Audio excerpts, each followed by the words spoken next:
Mount Pleasant Tigers. The battle of the Tigers tonight. Tonight is homecoming. And so for the next few moments, we're going to be presenting the homecoming court to you. And so we want to welcome you as soon as the homecoming festivities have taken place. Myself, Eric Aiken, along with Brian Bolt, will be back to do a little post-game, or excuse me, pre-game, not post-game. We hadn't even got started yet, but we're going to do some pre-game festivities and talk about get you set up for tonight's contest between Mount Pleasant Tigers and the Texas High Tigers. At this time, we're going to turn it to our PA announcer, and we will get started with the homecoming festivities. Thank you for watching. You're here on Texarkana Game Day along with Tiger Vision.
In your conduct of tonight's game, please consider the time and effort each of these teams, coaches, and athletes have put forth. Regardless of the outcome of tonight's game, all of the players have proven their willingness to work and sacrifice in order to achieve athletic excellence. Texas High encourages its junior reserve athletes to applaud them that do not, through any of your actions, cause them to doubt the value of athletics. By your conduct, allow the principals to apply to their community. While your sportsmanlike actions may play only a small part in the outcome of the game, it will play a greater role in continuing to encourage and teach independent athletes. We also ask that you show your appreciation to the students who will be taking part indirectly in tonight's game who are supporting your team at home and away, and to play a critical part in the team.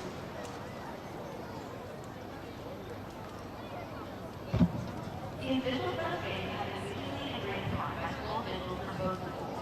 The rule is not unlike those of players, coaches, teachers, and sports. Without winning this game would not be possible. We ask you as students, parents, and citizens to demonstrate the strong respect for these officials who have been indeed dedicated to their structure and position of responsibility. True sportsmanship means that you as a fan should not loudly criticize any players, coaches, or officials. You should remain courteous and respectful as you cheer your team. Texas High Student Council would like to thank our sponsors for spirit items this year. Usana Pizza, Lafferty Home Appliance, and Texarkana Emergency Center in Hoffman. Wyndham Animal Clinic, Economist Texarkana, and Game Chicken. Please visit these businesses and thank them for their support. At this time, we are pleased to present the 2021 Texas High Homecoming Royals.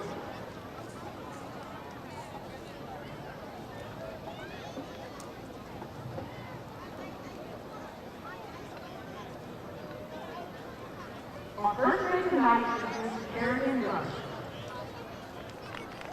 She's the daughter of Stephanie and Greg Rush, and is currently receiving Dr. Karen is student body secretary.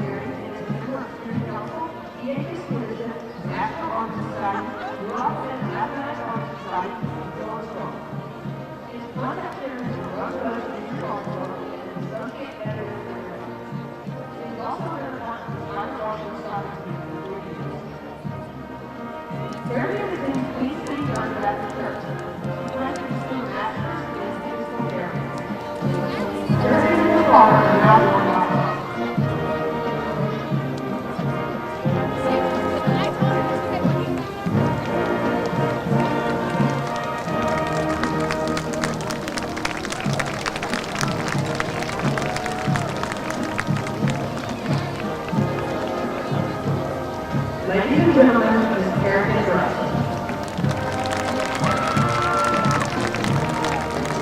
Our next date is Ms. Ellen Davis. She's daughter of Tanya and Martha and supported student basketball. Ellen is senior soccer and has been her elected soccer each year by school. She's a member of student council, skate association, national honor society, golf data, and a secretary of her budget department. Ellen is an editor-in-chief of Career and a member of the Village Club, a four-year member of Varsity Tech Soccer, and she is captain of all district honors in soccer. Ellen is a member of Brooklyn Drive and she plans to attend University Basketball School and major in soccer. Ellen is her daughter.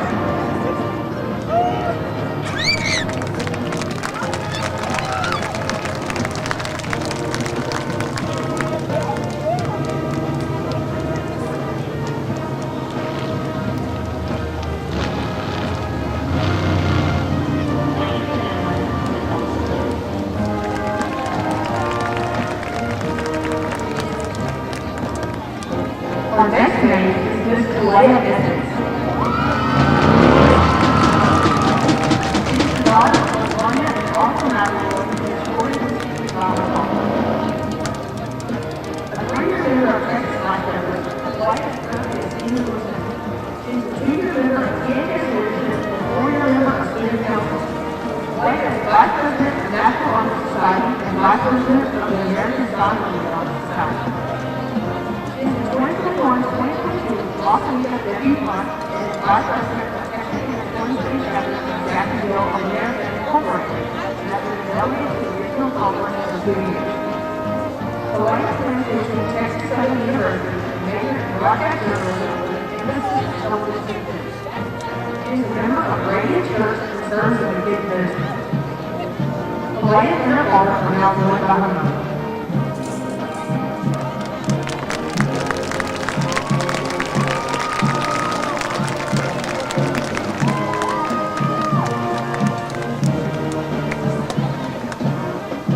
Ladies and gentlemen, Ms. Kalea Evans.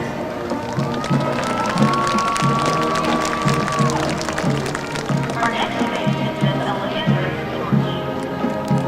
She's the daughter of Lefty and Sean George and supported the team on the ball. Captain of the Tigers, Olivia served as superintendent and has maintained 15 years. She will be performing Bachelor of Berry and Community Ballet Tradition Festival. She is senior class member and member of Team Leadership, Student Council, International Destiny Society, American Funding Honor Society, and National Honor Society.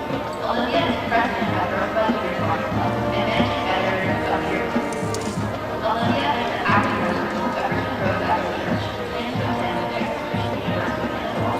Pursue a degree in media education. Olivia is a daughter of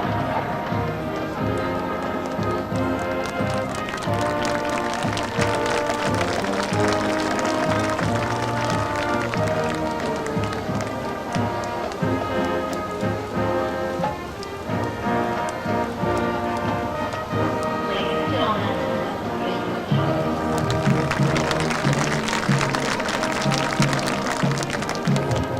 our next debate is Ms. Alicia Gold. She's daughter of and supported the team basketball. A four-year member of Texas Alicia was a JV captain and is an All-American cheerleader and was invited to try out for the skating staff at Camden. She's student body president and a member of Student Council, THS Leadership, National Honor Society, Golf Fit, Mathematics Honor Society, and AC Classes. She's vice president of Fit for Road Country Department. Alicia is a Los Angeles. She is on track to graduate from high school in 6 years.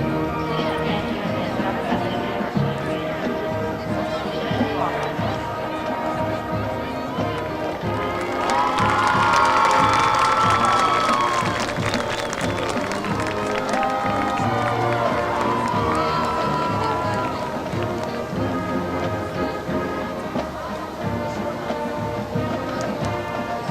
Ladies and gentlemen,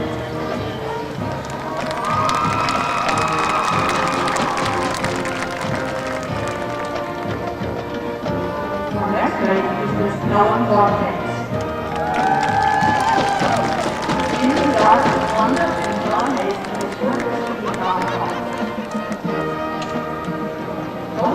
served as lieutenant on the Texas Tiger for both junior and senior year. She has taken dance at the Jennifer Park School of Dance for 15 years and currently teaches dance. She was learned at the 2019 production of the Nut Round. Noel Clark is currently host of Miss Body House President and a member of Highland, EHS Leadership, and Student Council. She is treasurer of the National Honor Society and editor-in-chief of the Tiger Village. Noel Clark is an inductee to the Daughters of the American Revolution. She's an active member of the Rose Memorial United Methodist Church and volunteers for children's ministries. Noel Clark plans to attend the University of Arkansas and become a pharmacist. Noel Clark and her father are no doctors.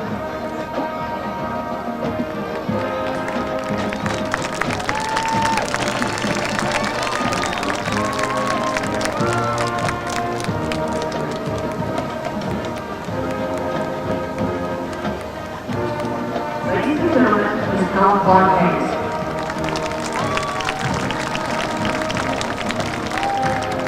Our next today is Julie Eisenberg.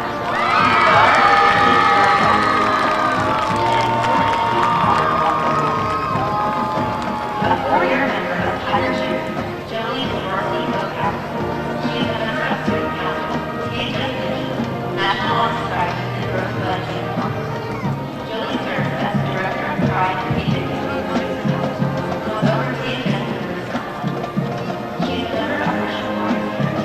Jolie is Special Director of Academic Research. Her guest college is the University of Arkansas, majoring in Algebra. Jolie and her father are not.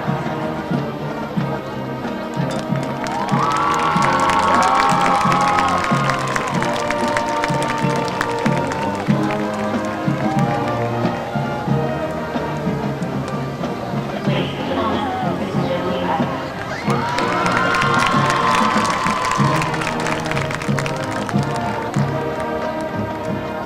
Our next lady is Ms. Bingla Kennedy. She is the daughter of Melissa and Eric Kennedy and is former recipient by her father.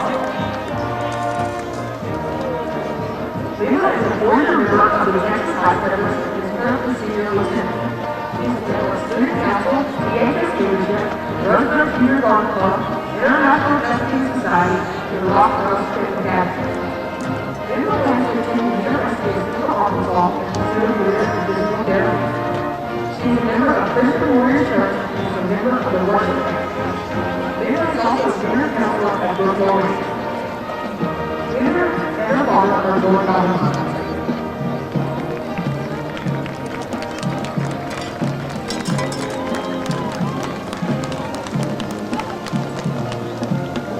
Ladies and gentlemen, this is Bingla Kennedy. Our next lady is Ms. Riley Duffy. She is the daughter of a senior lieutenant and 4-year member of Texas Tiger. Riley has been in dance for 16 years and graduated with an Army certificate. She is there as this year's Future and Community Valley Production Program. Riley is a career cocktail co-director of Rosebud Junior Garden Club, and member of the National Honor Society, Student Council, THS Leadership, and International Festivities. She is a member of Christian Warriors Church. Riley plans to attend the State University of Law Station and major in politics. Riley and her father are not.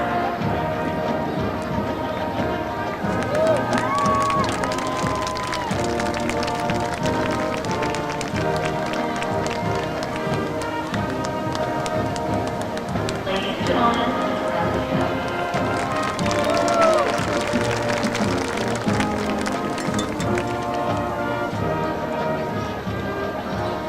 Our next lady is Ms. Logan Silver. She is the daughter of Lindsay and Greg Henry and is escorted this evening by her father. Captain of the Tiger varsity soccer team, she is a 4-year veteran in soccer and receives all district awards every year. Her junior year, she was selected in the first team all-district. Logan is the first soccer player in Texas to receive an athletic scholarship to go to a Division I school.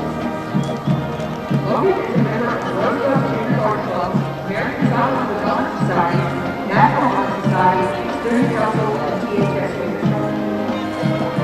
Logan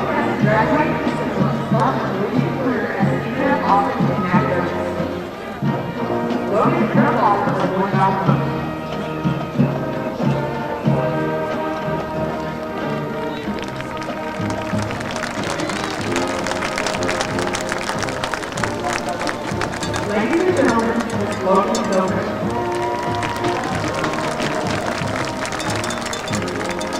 next two games are Fresh Compliment and Tiger Center playing volleyball. Our first volleyball mate is Lauren Allman.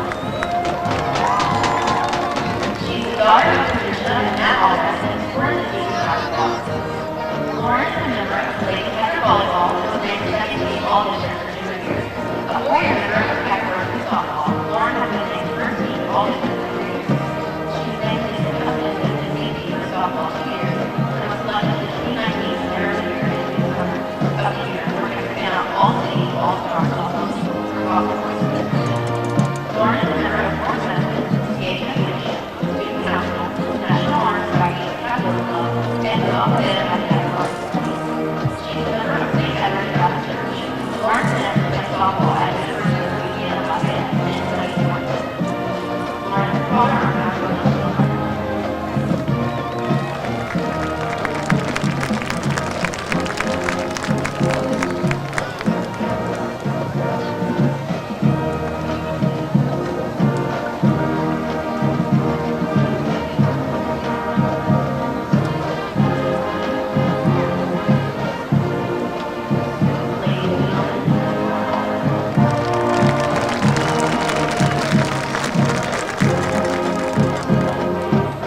Last game, the second volleyball game is Miss Jalen Millett. She's the daughter of Tony Millett and Charles Johnson and is currently teaching basketball. Jalen is senior class vice president and is a member of National Honor Society, PhD, and Student Council. She is a member of Lady Tiger Volleyball and a 4-year member of Lady Tiger Basketball. Jen is selected first team all-district basketball for softball and youth.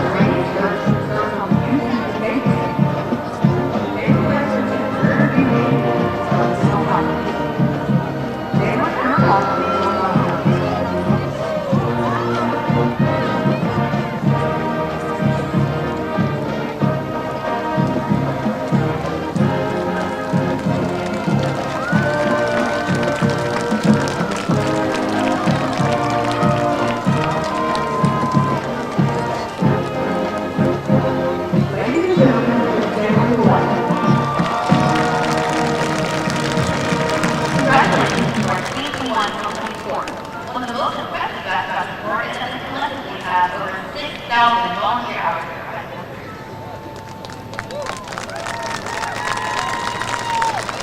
Now it's time for the moment we have all been waiting for. Ethan Howard and Jack Wilson will present this year's Maid of Honor. This year's Maid of Honor is, we actually have a tie this year. This year's tie for Maid of Honor is between Miss Jalen Millett and our second Maid of Honor is Miss Kalea Evans.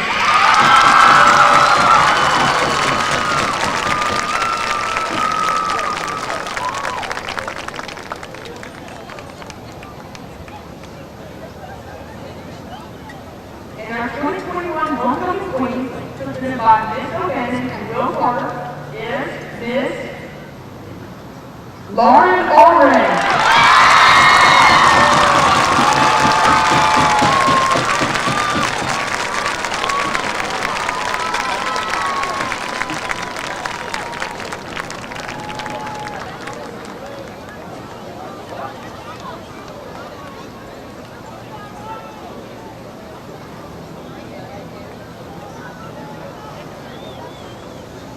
Huge congratulations to our 2021 Queen and 2021 Homecoming Queen.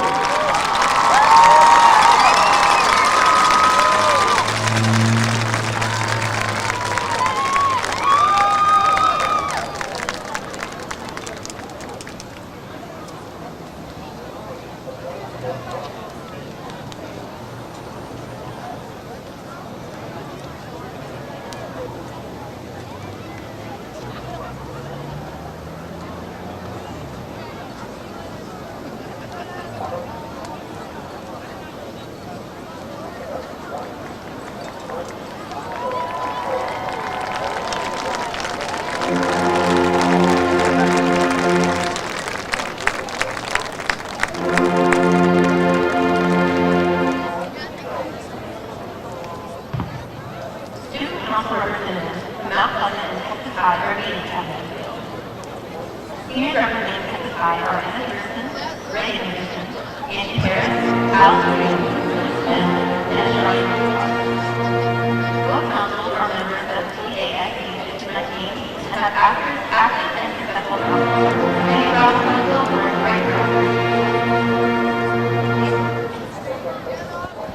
great Welcome back, folks. As homecoming festivities conclude here, want to congratulate Lauren Allred on being the 2021 homecoming queen here at Texas High. Eric Aiken, along with Brian Bolt, on the coverage of the game tonight, be calling the game together tonight. Really excited about tonight's game and homecoming as we begin district play here for the Texas High Tigers, as well as the Mount Pleasant Tigers, District 9 5A Division II here in the state of Texas. Brian, you got some keys to the game. How are you feeling tonight? Yeah, well, you know, I've been thinking all day about how I could make some money. And I don't know if it's legal to bet on high school sports or not in the state of Texas, but I was going to make a bet with you that the Tigers win tonight. Will you take that bet? You know, you're not a dad yet, but that's the best dad joke I've heard already. Actually, a dad told it to me today. That's right. So. That's right. But, I bet you the Tigers going to win tonight. And so, but yeah, some keys to the game. So of course, for the Tigers, we've seen them over the last couple games commit a lot of penalties, and we didn't see that from the Tigers last year. And actually, I'm going to stop myself right now. We're going to cut away for the national anthem.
So we apologize that we broke away there right in the middle. They come on with the national anthem. Also, no apology needed. Just to talk greatest, about that. Greatest country in the world. Yeah, and so you couldn't see on your screen because the cameras were on the flag, but we had stretched all the way across the field.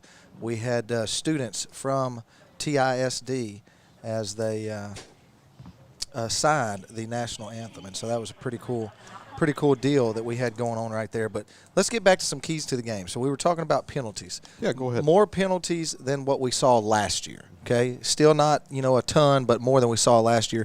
That's held them back on some big drives so far. So I think that they need to cut down on the penalties there. And of course, they've struggled with their offense in the first half of every game we've seen so far this season. So I think they just need to come out and get that offense going from the beginning. Well, and you talk about offense, I really think, speaking of that, that side of the ball is going to be the offensive line. It's a young offensive line, or I shouldn't say young. It's just an offensive line that hasn't had a lot of starts. And the issue with Texas High, as well as Mount Pleasant, they've only played 2 games. Texas High in 4 weeks has played 2 games, and I think it may take a little bit of time to get going. So it's been 2 weeks since they played, as well as for Mount Pleasant, as they were supposed to play Arkansas High last week. But once again, I don't know where COVID got Arkansas High against a Texas school, but I'm not going to speculate anything there. But they did have a COVID situation in all seriousness.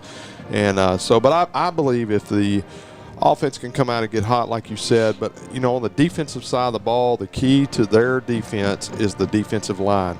We say it every week. It starts up front, but the defensive line, I believe, is probably one of the best in the state, if not the best in the state of Texas.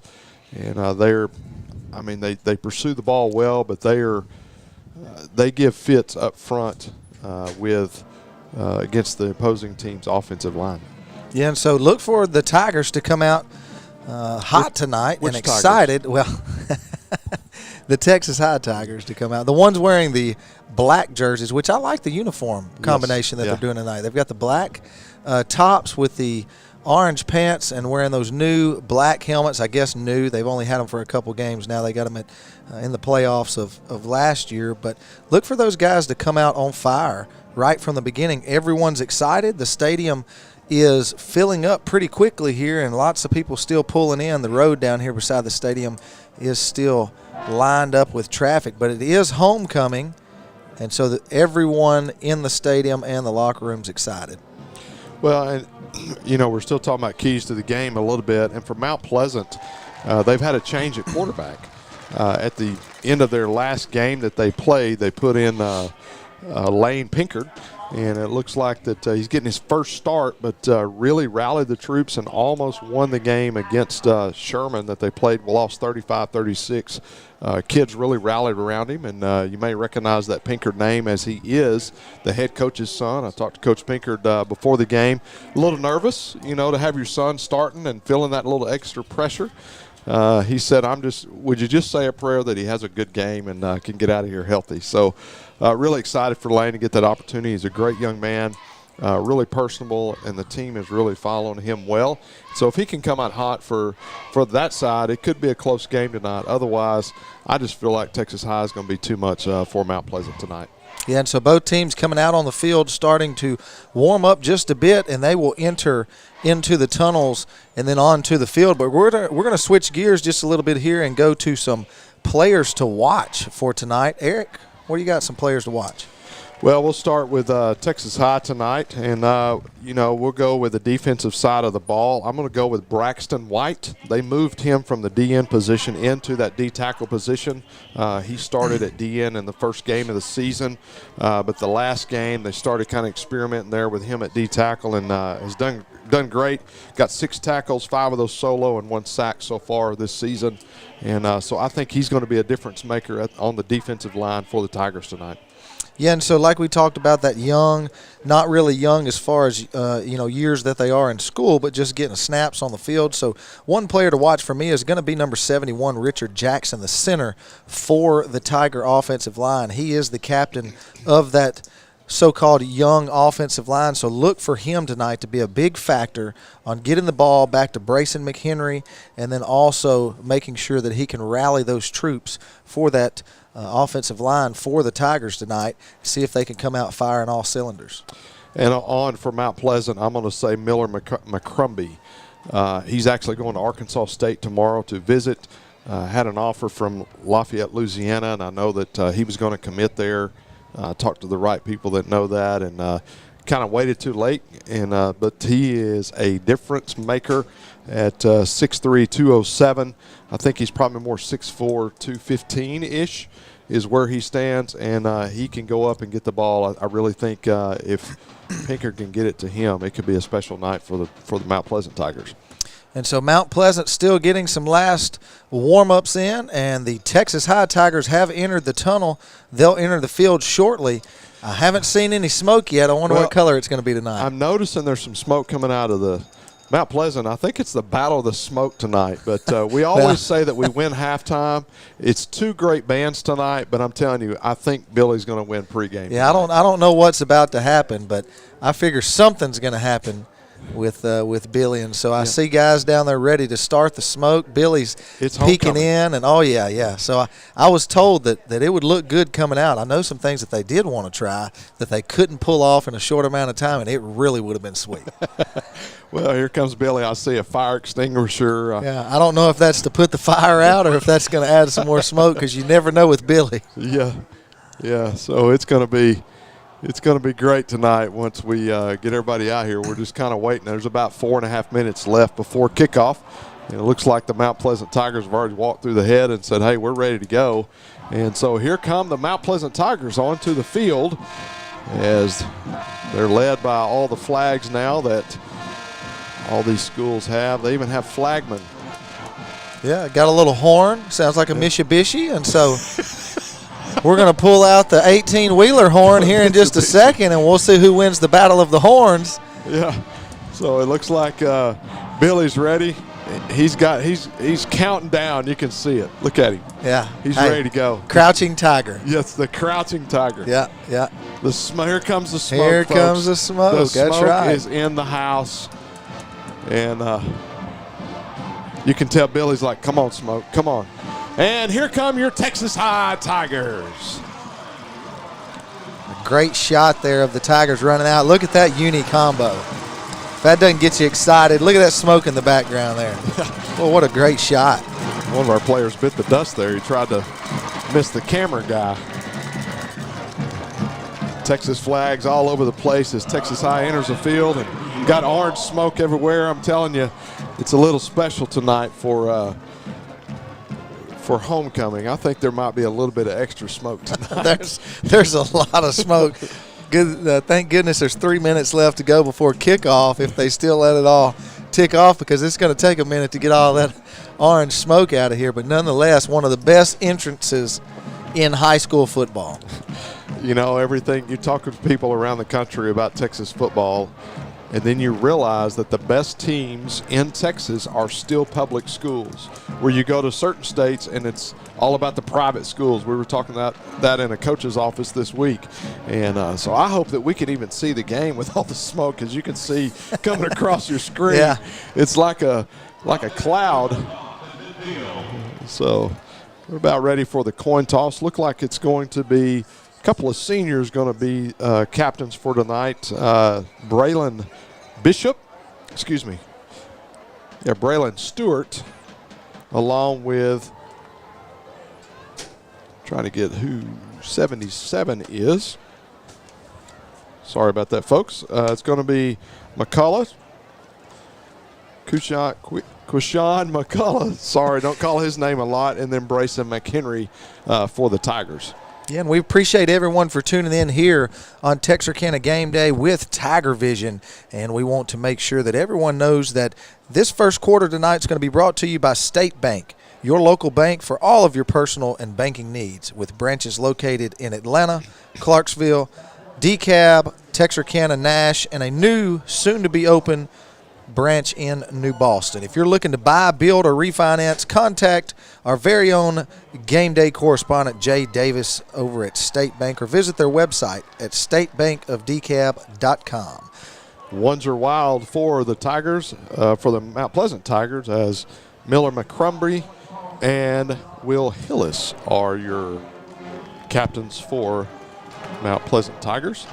And so we are getting ready for kickoff, as it's going to be a battle of the bands all night long. So you expect a lot of noise in the crowd, and it looks like Texas High is set to kick off, as Austin Miller grabs the tee from the coach and heads to the 40-yard line to get set, as we're about underway, as the smoke has cleared out and it just keeps moving across the stadium here tonight. But it is cleared out just in time for the kickoff, as we're about ready to begin homecoming night here at Texas High Tiger Stadium at Grimm Park, where Texas High and Mount Pleasant in the battle of the Tigers as we begin district play 9-5A here in Texas.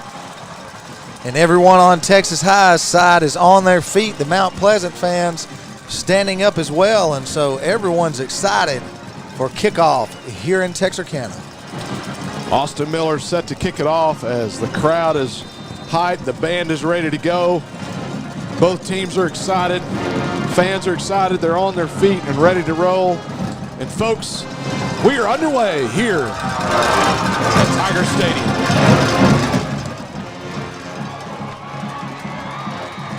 It's going to be caught about 2 yards deep in the end zone, brought out to the 21-yard line by number 6. And looks like number 2, Tyreek Brown. Yeah, and just by the shoelace, number 15, Marcel Beaver, comes diving in there and makes a good stop for the Tigers. And so here on the first series of the game, the Tiger defense trots out. And if you're the Texas High, that's the way you want to start, putting your defense, which has held you in a lot of games, to set the tone for this game. And to me, it's the strength of this team, and defense wins championships.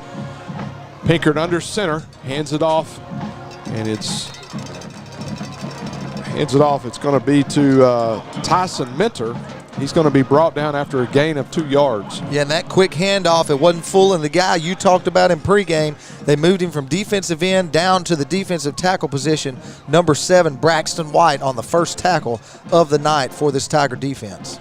So in the backfield for the Tigers, you're going to see Tyson Minter, and Johnny Smith. Johnny Smith is a 230-pound, 6-foot H-back, but they'll put him in as an H-back as well as a running back. So handoff's going to be to Minter. Minter's going to come around the left side. He's going to be brought down, but not after a nice gain. He's going to bring up 3rd down and 1. You know, we talked about the Tigers of Texas High manhandling, so-called tonight, Mount Pleasant. And right there on that play, those offensive linemen for Mount Pleasant were moving down the field and laying some blocks. The defensive line for Texas High is going to have to bow down and hold that line of scrimmage just a little better. Yeah, 3 of the 5 offensive linemen are seniors for Mount Pleasant, so they've got a lot of playing time. Going to be in the I formation. Rarely see that anymore, but Coach Pinkert is old school, and so he's going to hand it off to Minter. We've yet to see the ball in the air, and it's going to be enough for a 1st down. Yeah, and a couple guys in on the tackle, but the one that got up off the bottom was 27, Javarius Tyson. The running back, pretty shifty moves right there, broke a couple tackles from some Tiger defensemen and finally brought down by Darren Finley and Javarius Tyson. I know that Mount Pleasant's 0-2. It looks like we might have had a little false start, but not going to get the call on it. It's going to be handed off once again to Minter. It's going to have a gain of 5 yards, going to bring up 2nd and 5. Number 11, Darren Finley, and number 3, Derek Brown, both seniors on that Tiger defense, in on the stop right there, but a nice little gain once again for the Mount Pleasant Tigers. So we're going to get the signal in from Coach Pinkert, as he is the head coach, but also is the signal caller. He calls all the plays on offense. Going to be a pass. Pinkert's first pass is going to be short, as he was looking for McCrumbie down the sidelines. Yeah, and so good coverage there by the cornerback. Michael Thomas there. That was number 22, Michael Thomas. So nice coverage there, and he was overthrown, but so it looks like they're overloading that right side right now. So we'll bring up 3rd down and 6 on the play. 3rd down and 6.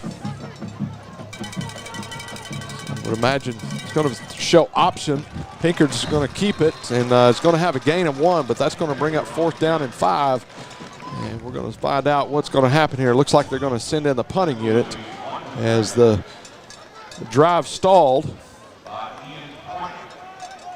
Number 95, the nose guard, Brandon Childs. He's a junior, 275 pounds. He comes up with the solo tackle right there that'll bring up 4th down. So back deep for the Tigers is going to be number 13, Brandon Hall, and number 10, Cody Reese. High snap. It's going to be kick's going to be away, and everybody says get away from it. And so it's going to come down inside the 15-yard line at the 14-yard line, where Texas High will be 1st and 10. Yeah, we want to give a big shout out to our scoreboard sponsor every week, Commercial National Bank. They've been the scoreboard sponsor last season and this season for the Texas High Tigers and Texarkana Game Day. We appreciate them. Go over and see your friendly folks at Commercial National Bank. So if you notice, if you follow football very closely, Mount Pleasant has shifted from an odd front to an even front, went to a 4-man front from last year. And so McHenry back to pass, gets it out to Brandon Hall on the wide receiver screen. It's going to get a nice little gain of 4 yards, going to bring up 2nd down and 6. Yeah, a nice block there by number 18, Nate Minnie. He actually went out and put a big lick on the cornerback. Even though it didn't look like much, they picked up 4 there. That's a good 1st down play. And in Texas High fashion, they're going to go fast and try to get things moving. Going to hand it off to Braylon Stewart. He's free. He's crossed midfield, folks. He is headed to the end zone. 15-10, 5, touchdown Tigers! And the best thing of that run is there's no flag on the play. 82 yards, folks. 82 yards. And that's the way you start off your first offensive drive of homecoming. All the way down for a big Texas High touchdown. Going to be Austin Miller for the point after attempt with Blake Rogers holding. And number 31, Tyler Harris, is going to be the deep snapper. Great snap, great hold, kick is up, and it is good as Austin remains perfect on extra points. And early in this ball game, it is 7-0 Texas High Tigers. With 8:13 left in the first quarter, you're watching Texas High football right here on Texarkana Game Day in partnership with Tiger Vision. We'll be back after these messages. I'm Dr. Matt Young from Texarkana Emergency Center and Hospital. We have expanded to increase our outstanding services for our community. We are open 24 hours a day, 7 days a week, 365 days a year. We are a full-service emergency department and are now offering inpatient services and outpatient imaging. Texarkana Emergency Center and Hospital, real ER without the wait, where your hometown physician owners are always here for you. Well, he's set a welcome back, folks. We're here at Tiger Stadium for homecoming for the Texas High Tigers versus Mount Pleasant Tigers.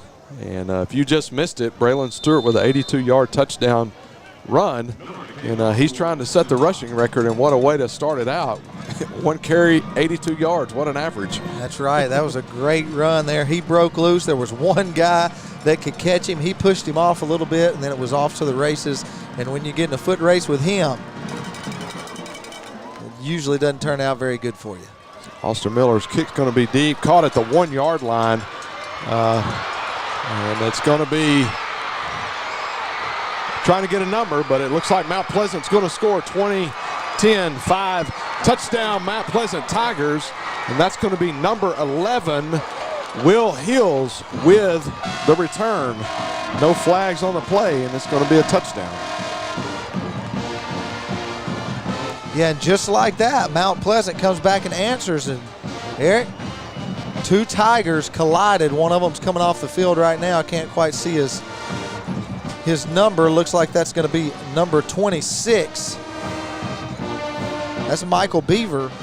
So he's coming off the field holding his arm, but two Tigers closed in and ran into each other. And that's what slipped him loose. This one's going to be blocked, and it's off to the races.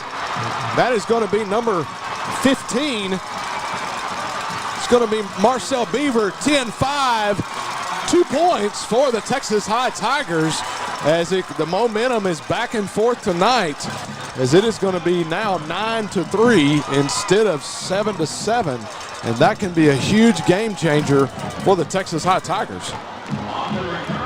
Yeah, and so if you're looking for fireworks, folks, we've only had a couple minutes of this first quarter. And there we go with some replay. We're actually not on the play there, but we're trying to get there. Here he comes, and he's headed down the sideline. So that is the Texar Federal Credit Union replay. So we appreciate Texar Federal Credit Union for being our replay sponsor. And so what I was saying before the replay, man, if you're looking for fireworks, this is the place to be. Forget the 4th of July. Come to Tiger Stadium at Grimm Park on Friday night. That's right. I mean, 8 minutes left in the first quarter, and I mean, like you said, fireworks have been flying, and the last 15 seconds has been up and down the field. It's like all of a sudden we come to a football game and a track meet breaks out. That's right. And so we want to make sure we give a big shout out to all the people that are tuning in on Facebook, YouTube, or on the new Texarkana Game Day app. Make sure you go over and download the free and new Texarkana Game Day app. You can go over to the App Store, look up Texarkana Game Day. You can keep up on all of your local high school sports around Texarkana and the nearby area. Going to be a pooch kick. Cody Reese is going to catch it as two Tigers run into each other, but fortunately able to retain possession. It's going to be 1st and 10 at the 27-yard line for the Texas High Tigers. Yeah, and Coach Stanford out there talking with them, and he's telling Cody Reese right now, even though he caught it, he was not supposed to catch that one. When you're that up back there, you're not supposed to back up. you're more prone to falling down or missing the ball. You want the guy who's running forward to catch the ball there, but nonetheless, the Tigers do catch it, and those kinds of things happen. Those kind of things happen when you haven't played a lot of games, and so that'll get fixed this week. McHenry drops the snap. Is going to be brought down immediately in the backfield as number 99 for Mount Pleasant, Trey Emery, who is the Baylor commit, makes the tackle. Yeah, and so big. He's a big old guy, 6'3", 302, and he was moving well. They're probably going to have to put 2 guys on him tonight. Well, and I'll tell you, Trey has been out. Had a freak deal with some neurological issues. This is his first game back, and obviously he's excited to be back with his first quarterback sack. So it's going to bring up 2nd and 22 after the sack on McHenry. Great snap. McHenry back to pass, and is going to find number 32. It's going to be Trey Kelly out of the backfield, almost back to the original line of scrimmage. Yeah, it looks like it's going to be a block in the back on the Tigers. The referee on the far sideline threw it right at the last moment. It looked like a Tiger was on the back of one of those guys. And so while we got a break, everyone tuning in on Facebook, we appreciate you. Go and like and share this feed so that everyone can tune in and see the fireworks that are going off here at Grimm Park tonight. Also, make sure you comment in the comment section where you're watching from and who your favorite player is. We will try to call out your favorite player and where you're watching from. We like to kind of chat back and forth and see where everyone's watching from. We had people not in this country comment on news feeds before that they were tuning in, and so we really appreciate everyone local and abroad. And I want to thank our one of our biggest fans is Steve Toon. He is the dad of Clint Toon, the offensive coordinator here at Texas High. He watches us every week, and so from Kilgore, Texas. So, Mr. Toon, we say hi to you and thank you for watching us and your support. McHenry rolls out, back to pass, hits Brandon Hall, but Brandon's going to be swallowed up immediately. He's going to have a decent game, but it's going to bring up 4th down and 6. And I would imagine Coach Stanford's going to send the punting unit on. Yeah, and 4th and long, and the outside linebacker, 47, Austin Ledbetter. He's a 223 senior. So he comes in and lays a pretty good lick there to keep the Tigers from picking up the 1st down. Looks like they're short somebody right now. We don't have a punter on the field. We got a punter. It's going to be 6 seconds. Looks like we may have to take a timeout, and Jerry's like, hold up, hold up, hold up, hold up.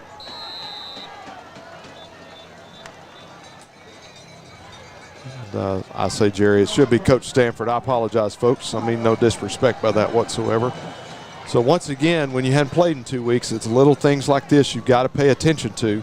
And I know Austin Miller's never played before. This is his 3rd football game to ever play in, so he's having to get used to that. And so they'll work on those types of things this week and get it cleaned up. Yeah, I think he was actually down working with the kicking coach. What a nice punt, a tight spiral punt. Turns that ball over well. Absolutely. It's going to be fielded. And once again, Mount Pleasant's going to have a nice return as number 9, Devin Smith on the return. And, man, special teams has been a struggle for Texas High thus far tonight. Yeah, and that was a struggle there to get him down on the ground, and I don't know who eventually tackled him, but there was a lot of guys flying around the ball there, so we can't give that helmet sticker to anybody. Well, and I'll tell you this is Mount Pleasant has come out thus far and not intimidated by the Tigers whatsoever, and they're here to try to make a statement. And historically, Mount Pleasant has given Texas High troubles as Texas High has gone undefeated all year, but then there'd be the one loss, and it would always be the one, Mount Pleasant. And so they are not intimidated by this environment whatsoever. Going to hand it off to number 14, Ed Wilder, and Wilder is going to take it in for the touchdown, 55 yards for the touchdown, and that's going to give the Mount Pleasant Tigers the lead. And just like we talked about, and they're doing a little dance out onto the field right now, some big offensive linemen, but they should be excited. They are absolutely dominating the line of scrimmage right now. And this has been the issue with Texas High all year is they have started slow. We were down 17 17-0, 17-7, and had to fight back to tie it up before halftime against Forney. So it's been a struggle all year. Looks like Mount Pleasant's having some issues getting people on the field as well. And they're going to have to call a timeout as 3, 2, 1 on the play clock. So that should be a delay of game. Yep, and so a little too much dancing after that touchdown there by Mount Pleasant. Some of their offensive linemen were excited, and they should have been, but a little dancing down there, and some of them ended up going off the field without remembering they were supposed to stay on. So that's going to move the ball back. And he'll kick it from about the 8-yard line. He's going to kick it from the 15-yard line. Well, the ball was on the 8, excuse me. And the kick is up, and the kick is going to be good. And so with 5:31 left in the first quarter, Mount Pleasant takes the lead 13-9. You're watching Tiger football right here on Texarkana Game Day along with Tiger Vision. We'll be back after these messages.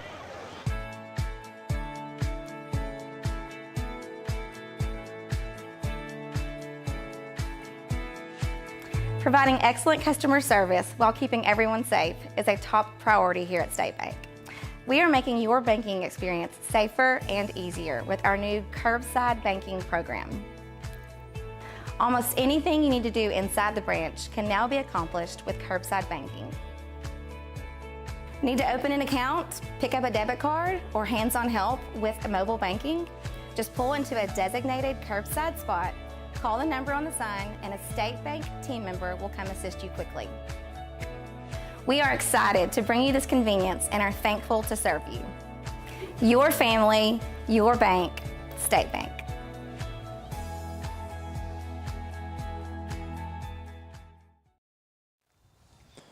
And we're back here at Tiger Stadium where the Mount Pleasant Tigers have the lead 13-9 as they kick off once again.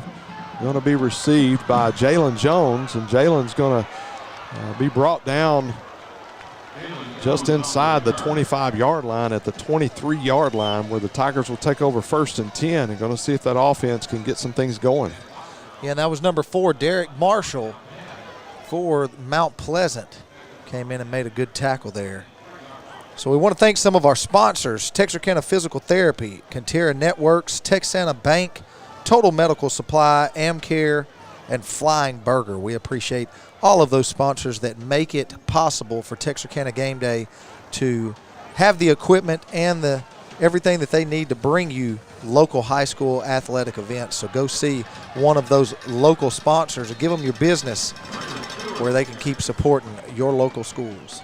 Going to be Stewart on the carry on 1st and 10 and going to have enough for another first down, as he just followed his blocks, was very patient on the run. So going to bring 1st and 10 at the 33-yard line.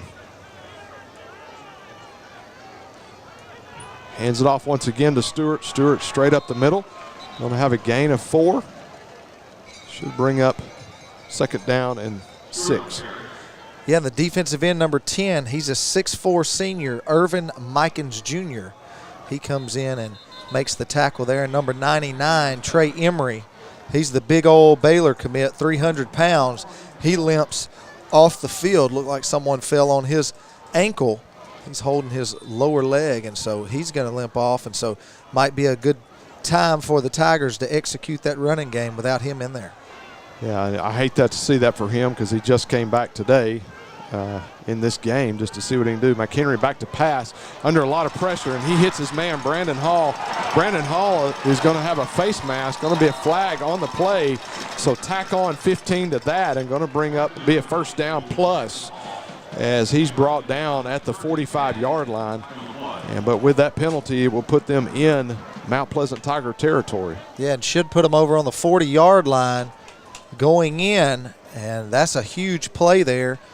Great job by Brayson McHenry staying with where he wanted to throw the ball. He didn't shy away from the defender, so where it took something off of his pass, he did what he had to do and he rolled out. He just took the lick and made a great pass. That's a big-time play by a big-time player.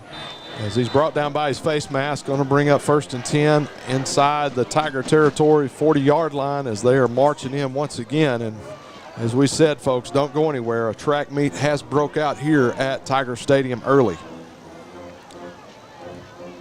McHenry pump fakes. He's got a man open, and it's going to be Jaden Kelly, but Kelly is going to be, it's going to be broke up as he had his hands on it but could not bring it down. Yeah, and a big lick right there by the Mike linebacker, Nick, I guess that's Chappell. Is that how you say that name? Or Chappelle? Chappelle. We'll do Chappelle. Is it Chappelle? We'll call him Chappelle, whether it is or not. I like that better. Nick Chappelle, and he's a big old kid out there. He's got one of those cowboy collars on. You know, I always wanted to wear one of those. I always played offense, so I couldn't wear one. But, man, he looks real big out there playing Mike linebacker. Yeah, he's a returning Mike linebacker this year. So as Stewart gets the carry up the middle, he's going to have a gain of 6, gain of 7, going to bring up 3rd down and 3. So McHenry's going to check back in as Kelly checks back out of the game. Looks like it's going to go 2 receivers to McHenry's right and 1 receiver to the left as Reese is one-on-one to his left side. And I would imagine it's going to be movement up front. It's going to be false start on the Tigers. And once again, we talked about that early in the game as keys to the game, as you brought up, Brian, is got to eliminate those penalties. Yeah, and so just found out, you know, I told you that, you know, there was something that Texarkana Game Day shared on Facebook the other day, and it was a picture of Brayson McHenry with a young boy from here in Texarkana. And so we're not going to talk about it right now, but on our next break we're going to talk about it. And we were going to have him and his mother up in the booth to talk with us, but they couldn't make it to the game tonight, but they are watching at home. And so we want to give a big shout out to Brody Castle, who's watching at home right now. We're gonna tell a little of his story here in a minute. So 3rd down, and Stewart on the carry, and looks like he's going to have enough for the 1st down, as those types of runs and those types of situations really dishearten a defense, as Coach Pinkert is not happy about that as he's working his way back towards the 50. He's a fiery guy, really like Coach Pinkert from Mount Pleasant. Yeah, he's fired up over there, and both coaches are fired up. I mean, it's just like you said, a track meet right now, and I love to see this kind of football, to be honest with you. Kelly on the carry. Initial contact, he's going to roll out of that and is going to have a gain of 4, going to bring up 2nd down and 6 at the 25-yard line. Yeah, and I apologize about trying to get some of these numbers for you. The jerseys for Mount Pleasant are not very visible. I mean, it's white with yellow on there, and there's not really an outline to them. If it is, it's very thin, so I apologize I couldn't get a number there. I just couldn't really see it from where we're at. So Trent Kelly on the carry once again, and he's going to have a gain of 7, call it 8. Going to bring up 1st and 10 at the 17-yard line as the Tigers continue to march in and try to keep the ball out of there and run the ball, run some time off the clock. We're down to 2.5 minutes here in the 1st quarter. Want to say thank you to Matt Fry, who's watching tonight. Brandon Hall on the receiver screen, going to be brought down immediately as he tried to cut it back inside and kind of frustrated himself. Going to be a loss of 2. I tweeted about that play this week. It's my least favorite play in football. And there's why. It's either all or nothing. And I know everybody had their circumstance of where it worked. So. We got Mr. Joe Nichols, who has tuned in and watching right now. We appreciate him and all of their contributions and sponsorship with Texarkana Game Day. Trent Kelly had a wide open spot but was brought down from behind, looks like by number 22. It's actually 33. You see how you can't tell? The only reason I remember because he's the only one out there with a cowboy collar. But, you know, we can see it on this screen, but it's only for a split second, and then they go back to the wide view. So we apologize. And it's just the jerseys. We can't see them from up here. Going to be Nick Chappell on Chappelle. McHenry back to pass. He's going to take it up the middle. He's going to cut it back inside, and he's going to be brought down at the 10-yard line. He's going to be hit pretty hard. It's going to be 4th down and short for the Tigers. Going to call it 2 yards. And there's a flag on the play, but the strong safety, number 26, Anthony Jeffrey, came in and finally made the stop on McHenry. It'll be a good gain if the play stands. And if the play doesn't stand, it'll be a 2nd Second chance for the Tigers on third down, but it'll be third and long. Trying to see what the call is. Wait on the official to give us the official announcement. It looks like it's going to be on Texas High as they're. It's going to be holding on the defense, so that's going to bring up an automatic first down. Yes. It's an automatic first down, correct? Yes. So it'll be half the distance to the goal, automatic first down. And that's going to bring up first and goal at the 5-yard line for Texas High. As we once again mentioned, penalties for either way could be the difference maker in this game. Texas High trails 13-9 here in the last minute of the first quarter, as it has been an exciting first quarter. So to go, looks like a little double stack, double wall here as they're going to hand it off to Stewart. Stewart's going to try to take it up the middle as he's going to no gain on the play. Brings up second and goal at the 5. Yeah, Nick Chappell and number 55, Ricky Simpson, in on the tackle there. And so a good stand right here on first down by the Mount Pleasant defense. Going to bring up second down and 5. Another member of our fan club is watching. Mason Fry is watching us tonight. And so we want to say thank you, Mason, for watching and being part of Tiger football tonight. The Fries are watching. The Fries are watching. Second and 5. Braylon Stewart on the carry, going to try to get it in the end zone, obviously, but going to be brought down short. Going to have a gain of 2. It's going to bring up third down and goal at the 3-yard line. The Fries of Texas are upon you. That's right. And Another dad joke. That's going to bring us to the end of the first quarter, where Mount Pleasant is leading 13-9 right here at Tiger Stadium. Homecoming night for the Texas High Tigers, and it has been a track meet tonight. Brian, what you got over there? Yeah, and so we're going to throw a picture up on the screen. We were talking about it just a second ago. Brody loves to watch the Texas High football team play, and he has got a favorite player. Brody Castle's favorite player is the quarterback, Brayson McHenry. I think he may be my favorite player too. But they're next door neighbors, and so it was something pretty cool, the other day that Brayson gave a football to Brody that was one of his when he was a child. And not only did he give him that one, he gave him another one, and he signed both of them. And so, and then there's a picture that you can see on your screen, and man, what it meant to him, and talked to his mother and everything, and they just love how much time that Brayson McHenry spends, showing the younger children and around here so much love, and just those kids look up to him so much. And talking with Brody's mom, she just says that he absolutely adores Brayson McHenry, which all of us do. But man, what a great guy that Brayson McHenry is to do that, and that kid will remember that forever. A couple of scores from the area is going to be Arkansas High is down in the second quarter 27-10 to Magnolia. They're playing here in town. Snap is a little wide to McHenry, but he's going to gather it in, and he's going to get in for a touchdown, Tigers. And I know that Brody's at home watching right now. We just mentioned him and his favorite player. It gave him a little bit of luck. It took him right into the end zone. I would have to say maybe McHenry dedicated that run to my man Brody. I bet he did. We might can get us an interview after the game, and I bet you that's what he tells us. I tell you, I've talked to McHenry several times before and after games. Man, one of the most, I hate to use the word professional, but he just carries himself very well. Yeah. Very respectful.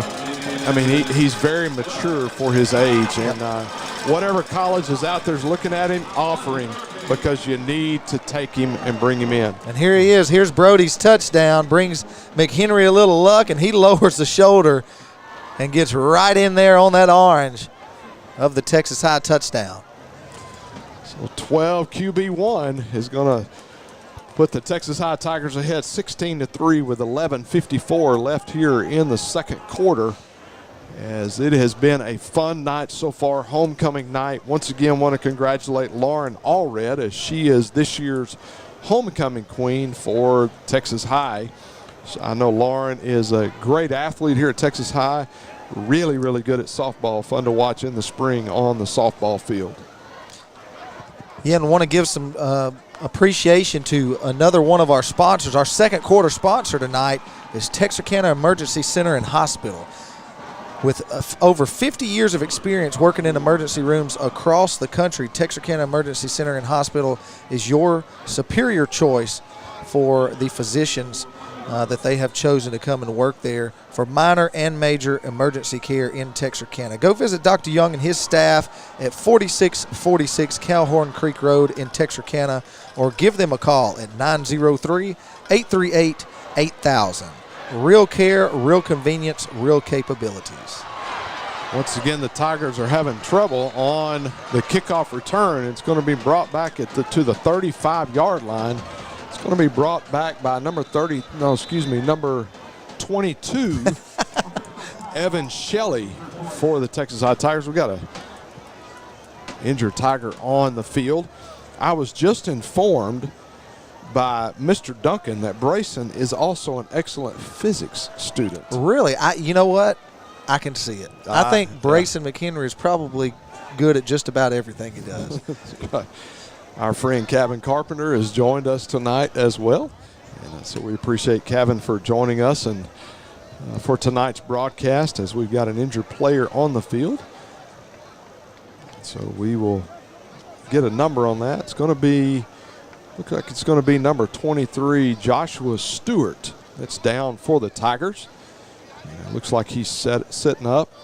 Tell you one thing I really appreciate, and I was in a coach's office this week, and as an athletic training staff, people do not realize how valuable that is to a school district. I was at a school that doesn't have one, and they'd keep begging, we need an athletic trainer.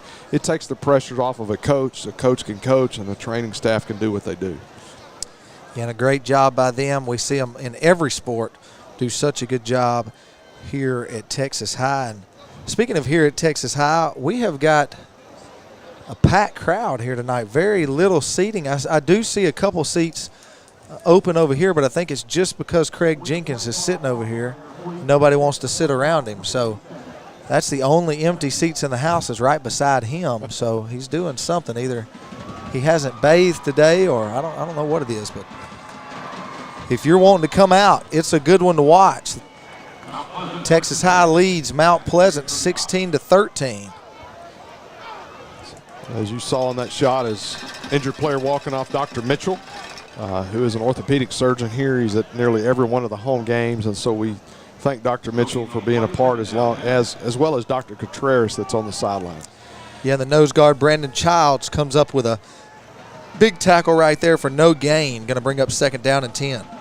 2nd and 10, Pinkard in at quarterback once again as they look to get the signal at the sidelines. 2 receivers to his left, one in the backfield. I would imagine they're going to hand it off. It's going to be a pass as he's going to roll out, and it's going to be, looks like in the area of a holding call, I would imagine. Pinkard gets hit on the play. And what a lick by Javarius Tyson. I don't know if we're going to have a replay of that, but that was a lick. He came in from his weak side linebacker position, and I mean, it was a legal hit, but I mean a great hit by Javarius Tyson on the quarterback right there. Well, last year we had quite a few points between these two schools. It was 42-24 in favor of the Tigers at the game last year, so it's no surprise that once again, with a 16-13 game with 11 minutes left here in the first half, I would imagine we have not seen the final scores of the evening. Yep. Speaking of halftime, only 11 minutes away. People don't want to miss the halftime show. Not only the bands that will put on a great show, but the Tiger King himself will join us right after the band. It could be scary because it's homecoming. Pinkard back to pass and is going to overthrow Miller McCrumbie, number 1. He's the one that is the Division I recruit. I was supposed to say, he's huge. Yeah, he hasn't made the decision. So going to bring up 4th down and 10. Just overthrows him as Pinkard's making his first start, still trying to settle in, and he's getting his throwing lanes.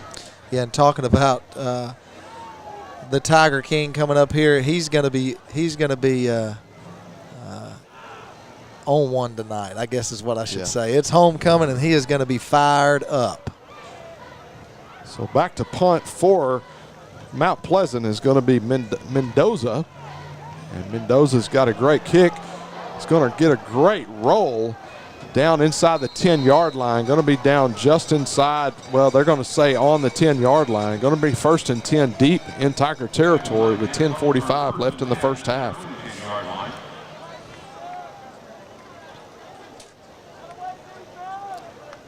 So score is 16-13 in favor of the Tigers, and you're trying to figure out which one, the Texas High Tigers. So we want to give you just a couple of scoring updates from around the area and around the district. It looks like Sabine is beating New Boston 21-0, and Gilmer and Carthage 7-0 in favor of Carthage. And Liberty Ilo is leading Life School out of Waxahachie 20-10. As Brandon Hall breaks free, there's going to be a flag on the play. There's going to be 15 more right there. He broke about 5 different tackles. They grabbed him about the 19-yard line. I mean, right at the line of scrimmage. And he broke a ton of tackles. Nobody could get him down. I don't know if they're going to call a horse collar or a face mask. It had a little of both. It's going to be a horse collar or face mask. I don't know which one he did. But either way, it was a little of both. So if it's horse collar or face mask, it's still going to be 15 yards. That's right. 10:32 left in the first quarter, and it's going to put it back into Tiger territory as penalties have killed both sides of the ball. But it is really, these personal fouls are costing Mount Pleasant Tigers. We've got a timeout on the field. Your score is 16-13 in favor of the Texas High Tigers. You're watching Tiger football right here on Texarkana Game Day in partnership with Tiger Vision. A shield against the elements. Comfort in the midst of chaos. Shelter in the aftermath of destruction. For 75 years, Shelter Insurance has remained true to our promise to be there when you need us most. This is the heartbeat of our company, our why. Shelter Insurance. For your auto, home, and life. In Arkansas, see Brian Bolt for a free insurance review. We are back here at Tiger Stadium where the Texas High Tigers lead the Mount Pleasant Tigers 16-13. We want to thank some more of our sponsors right now here in the second quarter. We'd like to say a big shout out to Flying Burger, Row Casa, Eagle Dental, Red River Lumber, Browning Homes, and last but surely not least, Brian Bolt, Shelter Insurance. Brayson McHenry back to pass. He's got Reese as the defensive back falls down. Cody Reese on the reception. And it's going to bring a 1st and 10 after a gain of 12. Yeah, the cornerback, number 4, Derek Marshall, finally bringing him down, but a nice gain there by Reese. So we'll bring up 1st and 10. Ball spotted at the, looks like it's going to be about the 37-yard line. Going to hand it off up the middle to Stewart. Stewart's going to be bottled up, but not after a gain of 3 yards. Going to bring up 2nd and 7. Yeah, and he's tackled by a host of Mount Pleasant Tigers there. We do apologize if you can't see the clock on your screen. We just ticked under 10 minutes. We are at 9:55, clock running here before halftime. So McHenry steps back. Going to hand it off to Stewart. Stewart up the middle, and he is one broken tackle away to payday, but it's going to be a 1st down at the 26-yard line. Yeah, and Jacoby Russell saved a touchdown right there. He held on, and Stewart drug him a couple yards before he went down, but Russell saved a touchdown. McHenry back to pass. He's got Reese across the middle. Reese is caught. Touchdown, Tigers. You can save it once, but you can't save it twice. That's Cody Reese's first touchdown of his varsity career, so congratulations to him. Just a nice deep slant right across the middle of the field. Brayson McHenry stood in the pocket and waited to find that window, and he fit it in there perfectly all the way down and across the goal line for the Tiger touchdown. So once again, Austin Miller in to kick for the Tigers with Blake Rogers on the hold, and we're going to have a false start on the Tigers, so we're going to back it up, be kicking from the 15-yard line.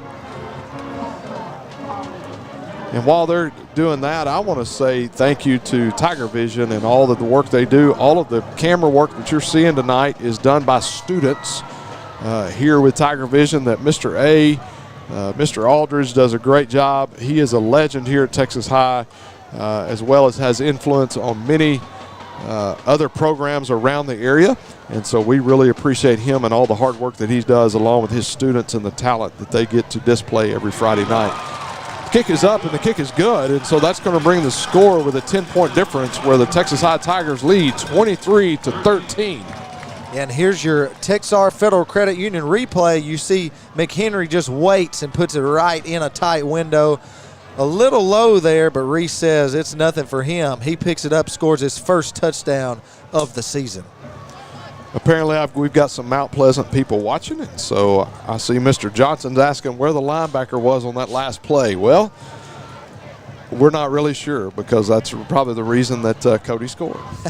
Well, we appreciate everyone for tuning in no matter where they're from tonight. We just make sure that we keep it civil, debating back and forth on our Facebook feed. We know that a lot of these kids are going to go back and watch tomorrow morning or even tonight, and so we want to make sure that we remember that we are all here for them, Eric. That's right.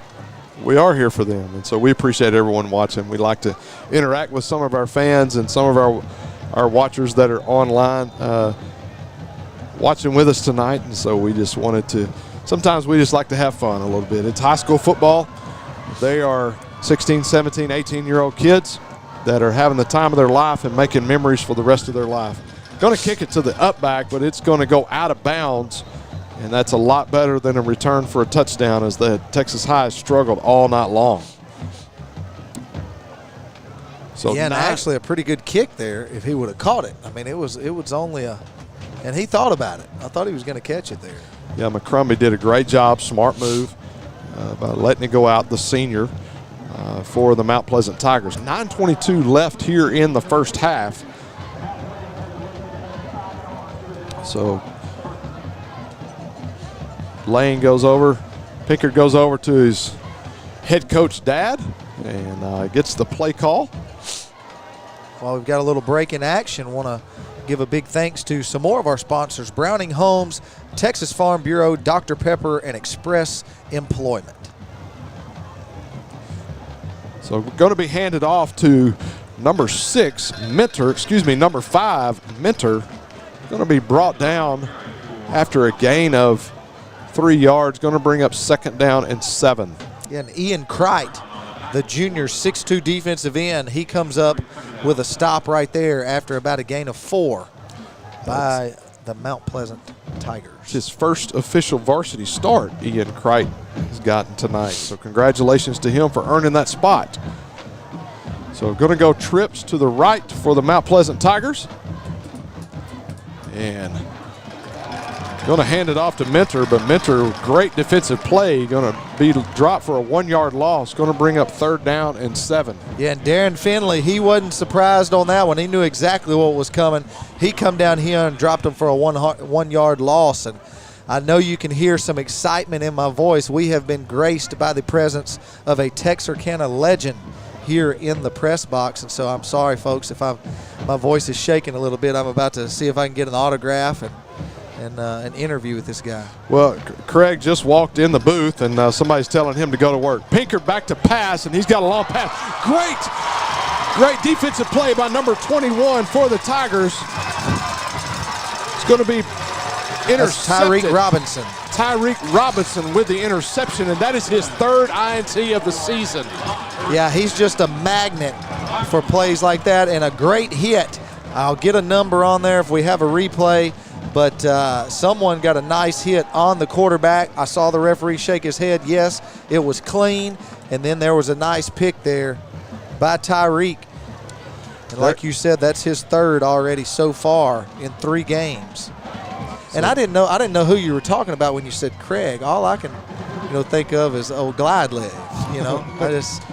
That's what I want my autograph signed as. So 7:56 left here in the 2nd quarter as the Texas High Tigers with the turnover, and they look to punch it in to extend that lead and make it a 17-point lead as they lead 23-13 right now with 7:56 left in the second quarter. Howard Thomas says that tell Craig Jenkins he needs to do some work. So he's up here eating fish right now. He's got a bunch of fish on his plate, some banana pudding, and so he is up here having a ball, and it looks like security's heading his way. So McHenry gets it out to Cody Reese. Reese with a reception, and man, that touchdown's got Mr. Reese fired up out there. So it's going to bring up second down, and they're going to mark it a gain of 8. So second down and 2. Yeah, number 4, Derek Marshall, the cornerback. He barely got there and stopped Reese, or it was off to the races to the goal line. McHenry's going to hand it off to Stewart. Going to fake it, going to pull it as he tried to get outside, and going to have a 1-yard gain, going to bring up 3rd and 1. And a nice tackle there by the strong safety, Anthony Jeffrey. He comes up with his second tackle of the night from that safety position, and he stopped McHenry just a yard short of the first down. I don't expect that we'll see anything but giving it to Braylon Stewart right here to pick up the first down, and we will. Braylon Stewart up the middle, going to be brought down, going to have a first down at the 16-yard line. Another scoring update is going to be Jacksonville in the halfway through the second quarter, leading Hallsville 14-7, and Nacogdoches leads White House 14-7 late in the second quarter. Looks like we're going to have a personal foul. Face mask or hands to the face, something. He wrapped up Brayson McHenry's head, but it was a double move down here by Reese, and the cornerback did not bite on it. And so McHenry had to hold on to the ball just a little bit longer than what he wanted to. Carlos Shepard said you up here eating the buffalo. I'm loving this. Buffalo fish. Yeah, well, we know what we meant. Y'all need to focus on the game. Social media going to be death in this country, in this broadcast too. So here we go. They're going to bring up 1st and goal for the Tigers at the 8-yard line. Clock is running, 6:50 left to go before halftime. Going to have a stacked receiver set. As McHenry back to pass, he hits Rogers in the middle. Touchdown, Tigers! And not only did Blake Rogers get him a date to the dance tomorrow night, he got him a touchdown. So that's going to be Blake's second touchdown of the season for the senior. Congratulations to him on senior night. We've got a Mount Pleasant Tiger down in the end zone. So it's going to be an injury timeout.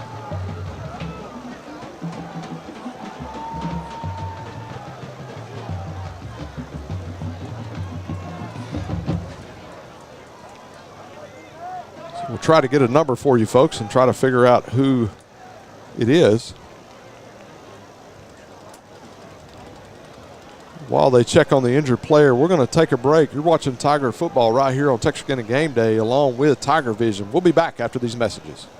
Welcome to Texarkana Physical Therapy, DeKalb and New Boston Physical Therapy's newest location. Because we're a family-owned clinic, we have the ability to offer some unique accommodations for patients, extended hours including weekend availability, flexible payment plans, and we provide every patient the personal cell phone number of one of our therapists for 24/7 accessibility. We look forward to seeing you at our newest location at 5602 Richmond Road, Texarkana, Texas. I wish we...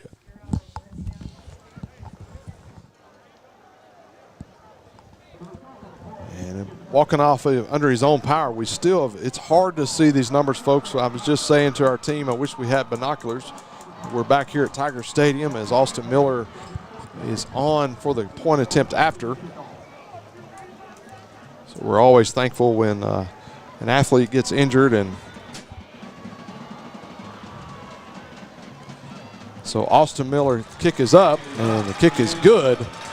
A great job by Blake Rogers, not only on the touchdown, but I know a lot of people probably right here on this Well, this is going to be the touchdown pass. Watch the lick he takes right here.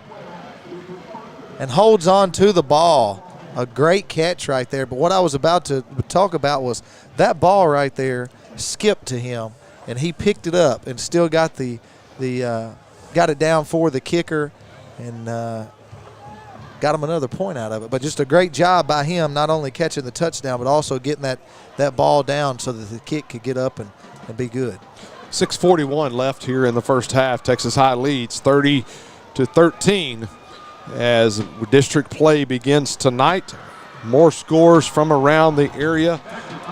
It's going to be Mount Vernon up on range 32-6. Gilmer in the second quarter is trailing Carthage 7-0. Hooks Hornets lead Redwater late in the second quarter, 14-6. It's going to be Linden trailing Hawkins 30-12 late in the second quarter as well. And once again, Nacogdoches leads White House 14-7 with 4 minutes left in the second, and Jacksonville leads Hallsville 14-7 in the second quarter, as all four of those teams are in Texas High and Mount Pleasant's district. In the last district game, Marshall is ahead of Pine Tree 14-0. Mr. Miller's kick going to go deep this time once again. And people are... That he's got some speed on him, doesn't he? Yes, he does. It's going to be number 23, Braylon Jones, for Mount Pleasant Tigers. Yeah, number 4, Jalen Jones, going to make the stop there on the kickoff. Got the orange spats out there. Taking it back old school. A little bit old school. Old school is back, I can tell you that. So Mount Pleasant looking to try to put some points on the board before halftime with 6.5 minutes left here in the second quarter. They trail Texas High 30-13. It's going to be a legal substitution on the offense. Yeah, while we've got just a small break in action, I cannot get away with doing this broadcast tonight if I don't wish my mother-in-law a very happy birthday. Well, happy birthday. 65. No, I'm just kidding. I think it's 55, 56, somewhere around there, so she'll kill me when she finds out that I said that. I was about to say, she's going to be your former mother-in-law because she's going to kill you. But a big happy birthday to her. She is actually here watching tonight, and so she loves to come watch her nephew Nate Minnie play, and so big happy birthday to her. So going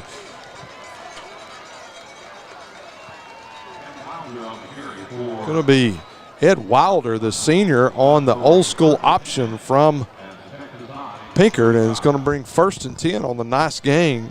Going to bring it into the Tiger territory on the 35-yard line. Yeah, and a nice play right there. He's finally forced out of bounds by Marcel Beaver, but not after a big gain there. The option ran to perfection by Mount Pleasant. So they're going to go trips to one side, single to the other, as Mount Pleasant spreads the field as they go multiple formations, multiple looks. Pinkard back to pass as he's got a man. It's going to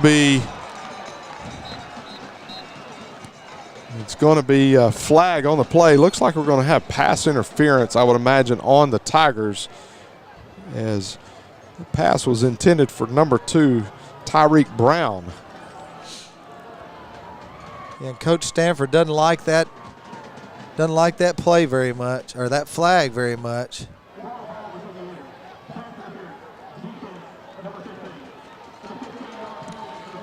He's letting somebody have it there. Looks like he's a little upset at the umpire, not even this guy down here. So I don't know what he's upset about, and looks like who knows what he's upset. It don't matter. So it's going to be 1st and 10 at the 21-yard line for the Mount Pleasant Tigers. And going to look option again. Pinkard's going to pitch it, and he's going to fumble it. Oh, and number 27, Javarius Tyson, was there to scoop it up, and man, he had a lot of green turf in front of him, and that's what he's thinking right now. I almost had me a touchdown, and it just barely somebody grabbed a hold of that shoelace and kept him. Man, this place would have come unglued if he would have returned that for a touchdown. I tried to get that out to Wilder once again. They just basically flipped the play to the other side, the same play that got him 25 yards earlier. They tried to run it to the other side and just pitched it a little bit too late. Yeah, one of our viewers wants to know if Texas High has worn their white helmets so far this year. To our knowledge, we understand that they tried to order some more helmets to replace some or whatnot, different sizes, and because of certain things, they could not get them in. Braylon Stewart just almost broke it and went to the house with it, but going to be brought down at the 45-yard line, but not after a gain of 20 yards. Going to bring up 1st and 10 at the 45 as Texas High is trying to extend that lead and probably rest a few guys early in the third quarter. And just ticked under 6 minutes left to go before halftime. So Stewart with a carry, patient, waiting on the hole to open up. Now they're over here close to our sideline. Maybe we can see these numbers. That's number 55, I believe. Yes, it is. Ricky Simpson, the junior defensive tackle, in on that play. It's going to bring up 2nd down and 4 for the Tigers as they just break over the 50-yard line into Tiger territory. McHenry back to pass. Looks like Reese fell down on the route. Covered on the play by Derek Marshall, the senior for the Mount Pleasant Tigers. And number 78, Zaid Canada, is in for the injured Trey Emery. Yeah, I can see Emery sitting on the sidelines over there. I would imagine he's done for the night. As you said, it was a leg injury. We're not sure what injuries are and never want to speculate. McHenry back to pass, rolls out. Looks like got a flag on the play, going to be holding. McHenry is going to, but there's going to be a late hit there, so they should be offsetting. But and a flag on McHenry right there. And so he comes over and lays a big hit right on the sideline to McHenry. It was going to be a late hit, and then McHenry flexed on him, saying that, yeah, I'm a quarterback, but I can take a lick. And the ref didn't have a flag, so he threw his hat. And we had a hat, flag. I was looking for shirts to start coming off soon. Yeah, so there was stuff flying everywhere, and Coach Stanford wants to talk to his quarterback. And he's saying he didn't say anything. McHenry's saying he may not have said anything, but he flexed on him. I don't know if that's against the rules nowadays or not, but he gave a little flex there on him, and so. Looks like they're getting Cody Reese warmed up down here in case something happened. I don't know what the deal could be. Coach Stanford not happy with his quarterback. Out of character. So he may be, it looks like he may be out of the game. He may be.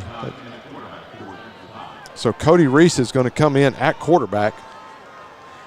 So going to get the call. McHenry may have been ejected, but we're going to see. If he was ejected, it had to be something that he said, because I was watching him. He didn't have any actions.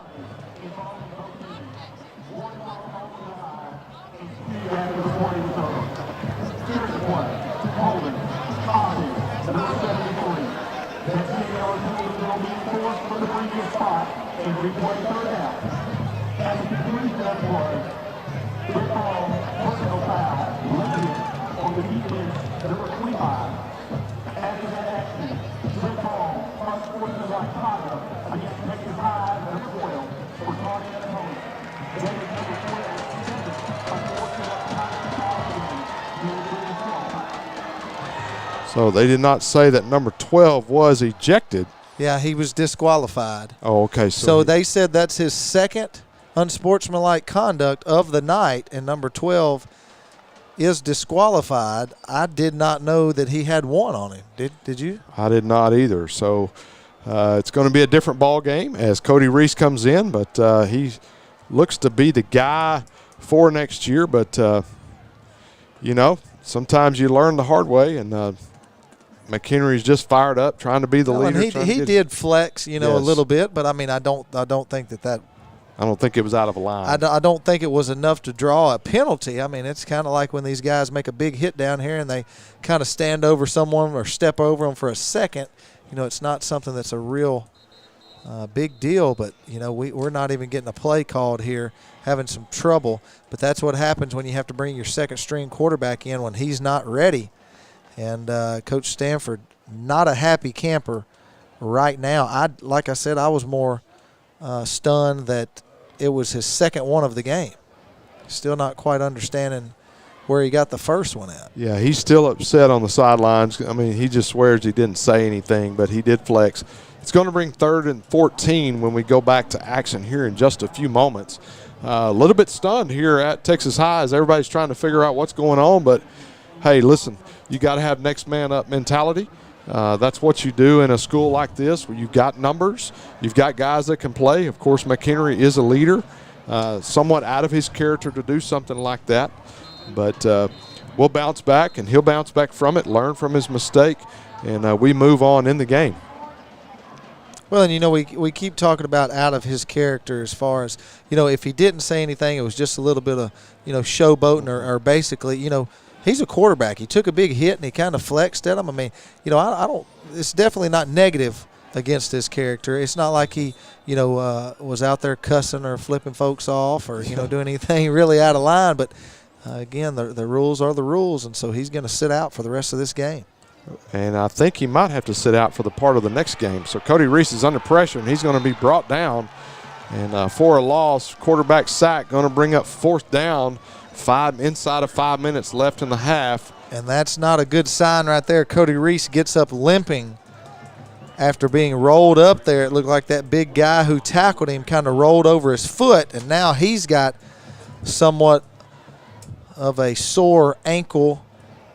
And so who's the emergency quarterback? Braylon Stewart. You go into the Wildcat. Or Glide Leg. Glide Leg could come in. Glide Leg. Go get your cleats on, son. Austin Miller in the kick, going to go rugby style, run it out, and buy some time. Gets a decent roll, but it's going to roll backwards. And it's going to bring 1st and 10 for the Mount Pleasant Tigers at the 28-yard line with 4:20 left in the first half. And you go back to that situation with McHenry, and I don't know what the rules are exactly with the UIL, but if he has to sit out 2 quarters, if he has to sit out a game, so he may not be able to play until the second quarter or the second half of next week's game. So it could impact this a lot more than we realize.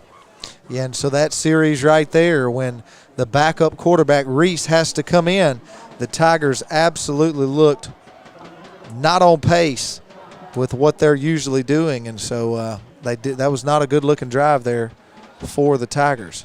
So I can see down into Texas High's coaching box as Coach Toon is talking to Cody Reese on the sidelines through the headset, coaching him up and settled him down and learning probably what he wants to call. So going to be 1st and 10 for Mount Pleasant at the 18-yard line. And I think I saw the most blatant hold I may have ever seen in my life, and nobody threw a flag. As many flags as we've seen tonight. Somebody stretched one of the defensive line's jersey almost smooth off of him, and they didn't call it. So but nonetheless. Mentor on the carry, gain of 3 on the play, going to bring up 2nd down and 7 as Pinkard still in at quarterback for Mount Pleasant. And he's going to roll out, and he's going to throw it deep. And he is looking for his man, McCrumbie. And they're fighting for the ball. I don't know if it's going to be an interception or a reception. Let's see what they call. Texas High says it's their ball. It's going to be a reception for McCrumbie as he comes down with the ball. And Coach Stanford's not happy. He's telling the referee, you come over here and talk to me right now. He pushed off, and I think he did just a little bit, but they were both battling for the ball. There was a little push off there, but Coach Stanford's just wanting a call to go his way right now. He is not a happy camper, nor would I be. He's talking to the side judge here. And so defense has got to buckle down for Texas High if they're going to stop them and keep this game a 17-point game. As Pinkard is in at quarterback, hands it off to Mentor. Mentor's going to be in the backfield and brought down in the backfield, and there's going to be a flag on the play. Yeah, and the first start by Ian Kreit, he gets held on the play. And so there's going to be a flag for holding. And then while he's getting held, he makes the play in the backfield for a loss. And so a great play by the guy, the junior, 6'2 junior, who's just getting his first start tonight. So going to replay first down, going to be 1st and 20. And that's kind of been the story for the Mount Pleasant Tigers tonight. Just about the time they get a gain, it's either a penalty or turnover that's cost them all night long and somewhat been their season. So Pinkard back to pass, got a wide receiver screen intended for McCrumbie, just a little bit out of his reach. Looks like we got another flag on the play. I don't think everyone was lined up. Okay, it's going to be looks like a chop block foul. But I was going to say right before the snap, it didn't look like all the linemen were up on the line of scrimmage. They were kind of staggered down on this side of the line, but I think they're going to call an illegal chop block. 2:59 left to play here in the first half. We appreciate all of our sponsors for helping make Texarkana Game Day possible. Some of them we'd like to mention right here before halftime: Kelly Ashbrook State Farm, Stone Studio, Sport Clips, Air Temp, and Sports Magic. We appreciate all of our sponsors for Texarkana Game Day that make all of this possible to bring you local high school athletics. So they're trying to get the spot of the ball right because they thought that Texas High was going to take the penalty, but with it being Coach Stanford rather take the down instead of the yardage. So it's going to be 2nd down and 20 for Mount Pleasant. Going to have 2 receivers to the left, and they're going to bring in a tight end here to the right. And Pinkard back. And there it is again. The ball's on the ground. Oh, wow. What Texas a break. High just couldn't get on it. They thought it was a pass, but it was Pinkard went to optioning, and he got smoked in the backfield. Wow. And that ball was kicked by 2 different Texas High Tigers, and it finally went out of bounds about 10 yards behind the line of scrimmage. And it's still going to be 3rd down for Mount Pleasant. It's going to be 3rd down and a short plane ride to get to the first down marker, as it is going to be 3rd down, and let's start counting it up. It's more than what the scoreboard says. It's not 3rd down and 20. That's right. It's more 3rd down and 40. Yeah, they're going to say 3rd down and 30. Okay, that's more like it. To get a first down, they've got to get to inside Tiger territory. Pinkard's going to rear back and let it go, and Jalen Jones is going to come down with the interception. And another flag, a late hit. That's not going to stand. Just not a very good play by the defensive line for Texas High. The ball was 20 yards downfield, and someone came in and put a big lick. And so that'll be probably the automatic first down with it roughing the passer.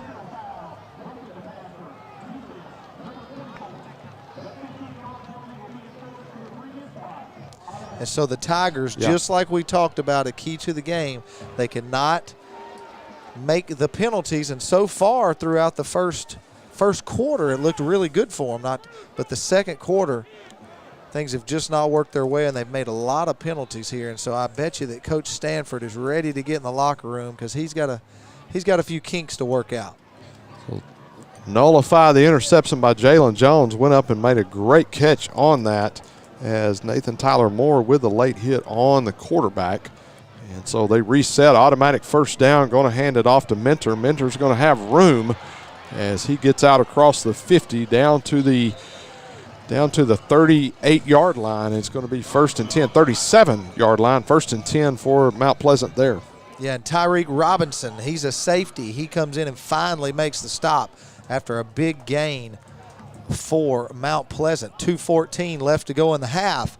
The clock is running. Texas High leads 30-13. And I'm sure they're into the 2-minute offense, obviously, trying to score here. Going and hand it off to Elder. Elder's going to be brought down for no gain. Going to bring up 2nd down and 10. Yeah, and that's number 16. Let's see here where we've got him. We're going to have to grab my sheet here. That's going to be Ian Crite. We do have him on here. Sorry, that was Wilder on the carry. I apologize for any Mount Pleasant fans that might be listening. So Ian Crite on another tackle. Young man having a great first start of the season. So we're going to bring up 2nd down and 10 as Pinkard looks over to get the signal. Well, let's just say the whole offense looks over to get the signal. Yeah. Minute 20 left here in the first half as it's going to be handed to Mentor. Mentor's going to have a nice gain. Going to get out to, or going to be to the 31-yard line. Going to be a timeout on the field called by Mount Pleasant. And we're going to take a break with 1:10 left here in the first half. Texas High leads 30-13. We'll be back after these messages. This is Brian from Flying Burger and Seafood, inviting you to join us for the fastest and freshest casual dining experience in Texarkana. Whether you're hungry for a freshly ground hamburger, the tastiest fried catfish, or some of our amazing grilled seafood or chicken, we have what you want, just the way you like it, and always with a smile. Fast, casual dining, just the way you like it. Flying Burger and Seafood, Summerhill Road. Oh yeah, don't forget to top it off with the biggest, baddest cinnamon roll you've ever had. See you soon.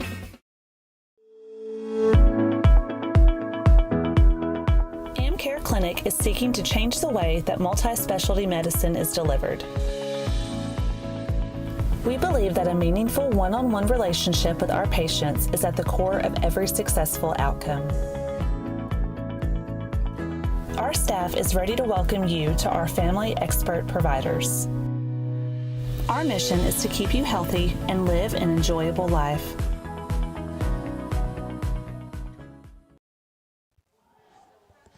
And we are back here at Tiger Stadium at Grimm Park with 1:10 left here in the first half, where Texas High leads 30-13.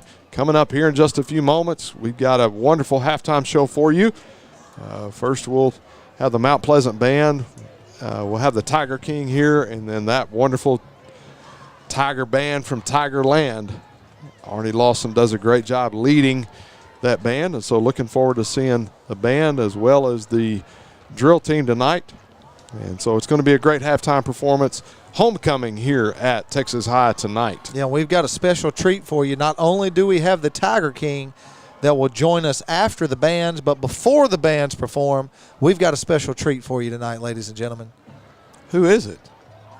Special treat. Glide Leg himself will join us right here in just a few minutes before the bands hit the field, and he's going to give you the breakdown of what needs to happen for both teams to come out victorious here in the second half. Yeah, he just got back from training camp with Bishop Sycamore, so. So it's going to be, looks like it's going to be a first down for Mount Pleasant on the rush there by Mentor. It's going to be 1st and 10 at the 25-yard line for the Tigers. Inside of a minute left here in the second quarter. Pinkard back to pass. There's flags all over the field. And there is laundry laying everywhere, and Pinkard knows it's on them. Coach Pinkard standing at the 30-yard line on the numbers going, can we just catch a break? Yeah, and I think that's how both coaches are feeling right now. We want to make sure we give a big thanks to State Bank for being our first quarter sponsor, and Texarkana Emergency Center and Hospital for our second quarter sponsor, and Texar Federal Credit Union for being our replay sponsor each and every week. So we're going to bring up once again, first and forever for the Tigers. We said that last time. This drive has just been first and forever, or second and forever for the Tigers, but they seem to figure out a way to get there. So the next flag will get them down there.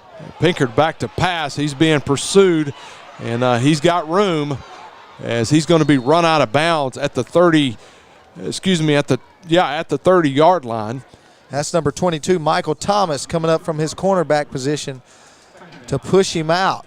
A little bit of a gain there, but still not quite enough.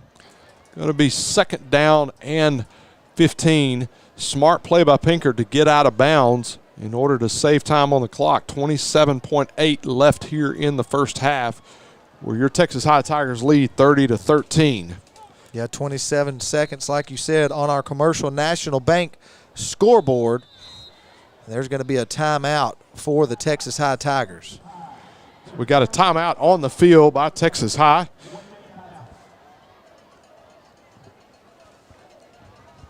Once again, coming up at halftime will be your Texas High band, High Steppers. Few scores from around the area as we will update you on scores. Mount Vernon well ahead of Rains, 35-13. In district play tonight, Marshall is ahead of Pine Tree, 14-3 at a half. Jacksonville leads Hallsville 21-7. Nacogdoches leads White House 21-7. And so that's the district play here, District 9, 5A, Division 2.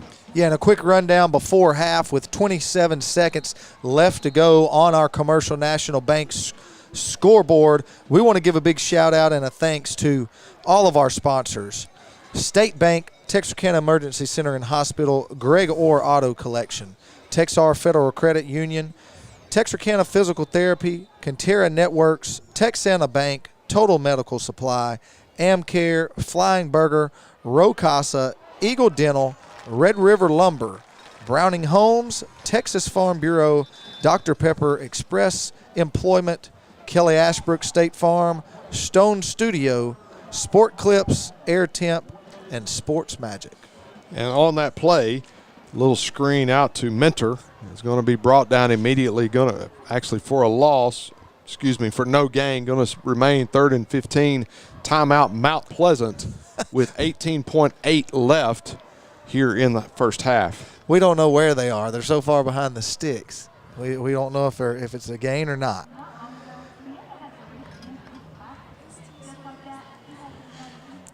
So we want to appreciate everyone for joining us. One more score late in the second quarter. Liberty Idle leads Waxahachie Life 27-10.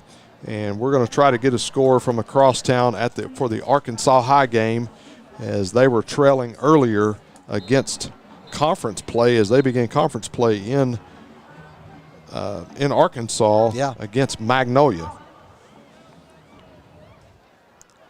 A little partial to Magnolia. It's my alma mater. So DeKalb and Dangerfield in a barn burner at halftime, 8-6. Pinkard back to pass. It's going to be caught. And there's another flag on the play.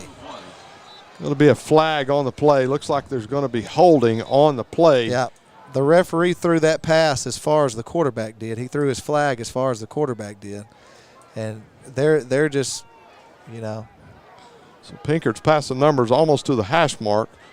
He was inviting the referee over for Christmas dinner, but the referee said no. Flag on the play. It's going to bring up 3rd down and once again a mile for Mount Pleasant, as it's been the story of this drive for them. It's literally 2 steps forward and 6 steps backwards. 3rd and 26 on the play, and inside of 10 seconds, Pinkard's going to spike it and give it to 8.3. And so both teams here in the second quarter shooting themselves in the foot with penalties, and it has been for both sides. Texas High's starting quarterback out of the game. Second string quarterback, who's a starting receiver, comes in. So Pinkard's going to run the ball, and the clock's going to continue to run. Going to be 0.6 on the clock, and that's going to do it for the first half. And folks, it has been an interesting first half. Yeah, and so both teams going into the locker room feeling defeated right now, but your Texas High Tigers lead 30-13. Before we have the bands, I think we're going to have a little info from Mr. Jenkins himself. So we're going to go to a commercial break. When we come back, we're going to have the Craig Gladleg Jenkins right here in the booth with us to give us a breakdown of the first half. You're watching Tiger football right here on Texarkana Game Day along with Tiger Vision. We'll be back after these messages.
And we are back here at Tiger Stadium where your Texas High Tigers lead 30-13 here at halftime of the homecoming game here at Tiger Stadium. And we are joined by a special guest. Brian, who we got tonight? Well, here on our State Bank halftime show, we have Mr. Glide Leg himself, Craig Jenkins, with us. I could barely make it through the door with all the bull that's going on up here. Well, first off, before we get talking too much about you and the game, you got a guest with you tonight. Who you have with you? It's my daughter, Chase. It's her first time in the booth, and yeah, well, she's enjoying it. I enjoy her being here because I see some of the videos sometimes. And, you know, I really love your videos, but I think I like hers more. She's a lot better. Yeah? Yeah, definitely. Well, I'll tell you this. She cutting them eyes. She looked just like her daddy cutting them eyes. I'll tell you. Yeah, she's having a good time. Well, guys, the first half, man, just came out like a track meet. It was back and forth. And, man, just some thoughts there as the game began. I mean, the smoke cleared and it kept smoking. It was definitely one of the most exciting first 4 minutes of a football game I've seen all year. And then after that, it's kind of been overshadowed by a lot of penalties. A lot of penalties, both sides, especially for Mount Pleasant. About the time that they get some things rolling, they'll get a personal foul. And even on the defensive side of the ball, they've given, I know of 3 personal fouls for Texas High. That's 45 yards of free yardage, and so that doesn't help the cause whatsoever. One thing I did notice is the offensive line seems to be giving McHenry a little bit more time than he was the first initial 2 weeks. Maybe it was just a young thing. Maybe it was the first couple of games. But they do look a lot more solid, as you've seen Braylon Stewart break off a long run right there at the start of the first quarter. Yeah, and the offensive line looking good in the first half in the running game. You know, the passing game, you know, a little iffy there, but you know, they looked really well, like we talked about, coming out in the first quarter. Both teams were just on fire coming out of the gate and just scoring a lot of points. And then, like we said, once time hit 0 and we got into the second quarter, it was like it all just completely stopped. I mean, we did have some scores, but, I mean, the fire that the game started with, it just wasn't there in the second quarter. Well, usually you have the tale of 2 halves. We really have the tale of 2 quarters in this game thus far. And I've noticed a lot, you know, Texas High's really struggled on special teams tonight. You know, getting the right personnel on the field, number one, but then just long returns. I mean, it's the most return yards that I've seen by a team against Texas High. And if anybody's watching film, you're going to do exactly what Mount Pleasant's done all night, because there's something that they're seeing in the kickoff coverage that they can exploit. One thing I can promise you is Coach Stanford is in that locker room giving them a little pep talk on cleaning up the special teams and eliminating some of those penalties the second half. But the thing that I'm interested in seeing is what's going to go on at the quarterback position. Yeah, we saw the backup come in and a mild sprain of his ankle or something like that. He kind of limped off a little bit right there, so we'll have to see what's going to happen in the second half with that. And if you're just joining us, folks, it is halftime here at Tiger Stadium, and McHenry was disqualified from the game. We don't know where he got the first unsportsmanlike conduct. They're saying that he did something when he got run out of bounds on the other side on the Mount Pleasant sideline. We personally did not see anything. He comes to the sideline, and you can tell by body language, like, I didn't do anything, which is not in his character to do something like that. But like you said, Cody Reese steps in. He's more of a gunslinger a little bit, and so anxious to see how he leads the offense. And I'm sure Coach Toon, the offensive coordinator, is narrowing that playbook in order to fit Cody Reese. Brian, you've been a coach. How would you make that adjustment at halftime with a new quarterback coming in? Well, it's always difficult when your second-string quarterback comes in because it just interrupts the flow of everything. And you're used to getting every rep in practice. You know, you do get him in there a little bit, but you know, just to get some reps. But it's not like having your starter. Your starter gets way more reps, and that just has the flow of the offense going for him. When your second-string guy steps in, it usually takes a little while to get things going. But then, just like Craig hit on before halftime, we saw Reese get kind of tangled up there on a play, and he limped off the field. You know, as a coach, if I'm on the sideline and my first or second guy is on the field, you know, I feel good about the game plan. But if I've got to look for my third guy and I'm not real sure who that is, and this is your first district game, I mean, you're going into halftime not really panicking, but trying to figure out what you're going to do when you come out. I can speak a lot on being the second quarterback. That's what I was in high school. But when I came in, I made sure I was ready. And the thing that a coach can do is call plays that he's comfortable with early to get him adjusted and acclimated to the speed of the game after coming off the bench. And then you might want to try to throw a deep ball here and there once he's a little warm into the offense. Folks, if you'll pay attention to Texarkana Game Day this week, we will have footage of Glide Leg when he was a quarterback right here at Texas High. Second string quarterback coming in. So, hey, I'm going to step off, and we're joined by Billy Lavender right here for halftime show, and he's going to jump in and talk with you guys. And, hey, it's homecoming. It's special. So the Tiger King is in the house. There, and it, boy, yeah. Everybody just turned off their set for a little bit, right? Now, this is exactly what I thought was going to happen. I thought they'd come out and punch us in the mouth. I thought, having an off week, you just kind of it takes you a little bit to get going, and that's what we did. I don't like all the penalties. I think we're playing with a little bit of lack of discipline. But here's what happens when you do that: you want to win, but you're going to be running during the week, and Coach Stanford and his staff, they're not going to stand for what's going on, and it just I thought maybe the second deal on Brayson was a little bit of a quick twitch flag. He that guy hit him pretty hard, and Brayson didn't go down, and he just kind of flexed on him. Yeah. You probably did that as second string quarterback, didn't you? Every now and then flexing over there, but. So what? Speaking of McHenry. Mm-hmm. Where did the first one come in? First one was on the touchdown, and I didn't see what he did, but they called an unsportsmanlike a taunting on him, and they've got a ton of late hits and all that, but they're not after the play, and they're or hitting the quarterback late or something like that, but. So, you get one of those, and, as a quarterback, you want Brayson to be smart enough to just, relax and stay off. But Brayson is a 110% guy. You can see him in a blowout running over DBs and stuff like that. I mean, he's just one of those guys that, it's hard for him to turn off the switch, and I think he just got a little bit caught up, and that's all it was. Yeah, and not to say that the third string guy is coming in, but we saw Reese get kind of rolled up on. He limped off and everything. So if there is someone else that has to come in, who is that guy? Do you know who would come in? I don't know who would come in third, but I think Reese is okay. I saw the exact same thing happen to him, and I saw it happen earlier this year in the scrimmage. It was some cramps because he came right over. The trainer gave him some salt pills or whatever and stretched him out. So I think that's all it is, and I think we'll see. If we can keep a lead like this, we'll steadily run the ball. But Cody can throw it too. You've seen it. That's what I was going to ask. Could you give us a little insight on?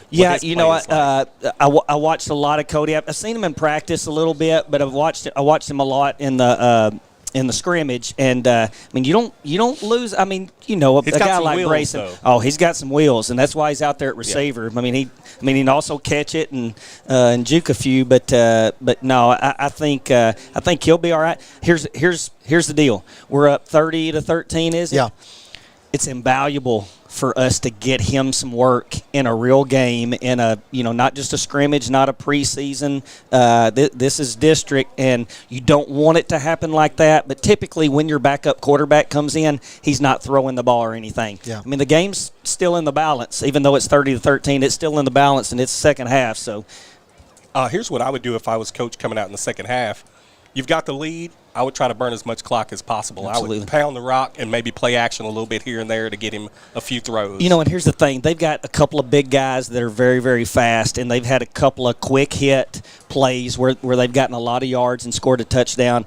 Defense settled down. Yeah. Yeah. Coach Hawkins, Coach A.J. Wilson. They did what they did. Guys are staying in their gaps and stuff and playing sound, and now the defense is holding. So, you're not that scared when you go into halftime. Coach is probably a little bit upset with Brayson for doing that, but you just move on. You go to, if someone's hurt, you go to step two. And we don't drop off in a lot of positions, and that's quarterback's one of them. Cody can play. Yeah. I'd be willing to step out there and say that'll never happen again I can bet that. For Yeah. Grayson to get kicked out of a football game. I would have said it would never happen. Yeah. But it won't. I guarantee you it won't happen again. Yeah. He probably won't get one the rest of the year. You don't want to second guess the refs, but from where we are, our vantage point, all we really saw him do was flex after he was hit out of bounds. And that's all he did. But it just here's the thing. With everything else that's going on, they're trying to get in control of the game. Control. Exactly. Plus, it happened on their sideline, so all of their coaches are saying, "Hey, you're throwing flags on us. You're throwing flags." So no. And so we see the bands getting ready for the halftime performance. Before we let these two guys go, let each one of you kind of answer this for me. But what are the keys for Texas High to come out and get away with a win tonight here in the second half? I think what they need to do is be able to run the ball. They've been able to run the ball. I think they come out and like Craig said, I mean, they control the tempo, they control the clock. You don't need to, when you're up 30-13, you don't need to. Now, they're going to have to throw some pass plays. I think there'll be some short. You just don't want to get your backup quarterback hurt. You don't want to get some, you want to get through this game. And it's not going to be, we were probably going to try to score 50. We were going to probably try to score 55. We were going to try to score as many as we could. I don't think that they'll do that now. I think they'll just try to control the clock, eat it up, and get out of here with a win. Craig, anything else you see Texas High needs to do in the second half? Come out, play strong, solid defense, eliminate the big plays. You want to pick it up on special teams to eliminate any returns and quick scores, and just go out and play football and finish the game. Well, guys, we appreciate you for coming up for the State Bank Halftime Show. As always, it's great to have the Tiger King himself, Billy Lavender, up here, and Craig Glide Leg Jenkins up here, the backup quarterback from 1943 for Texas High. We appreciate you guys for coming up. We're going to pause here, and we're going to take it to the halftime show where both bands will perform, and then we'll be back with more Texas High football right after halftime. Go Tigers.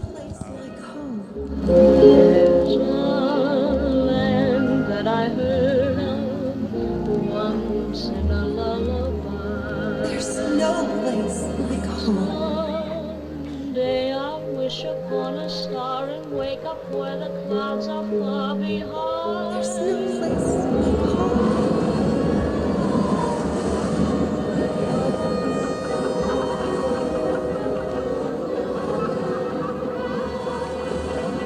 It's you! It's you! It's a twister! It's a twister!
please take trailers and toy room supplies, Lowe's, Toby's Motors, International Bank, required by CPA, Dr. J.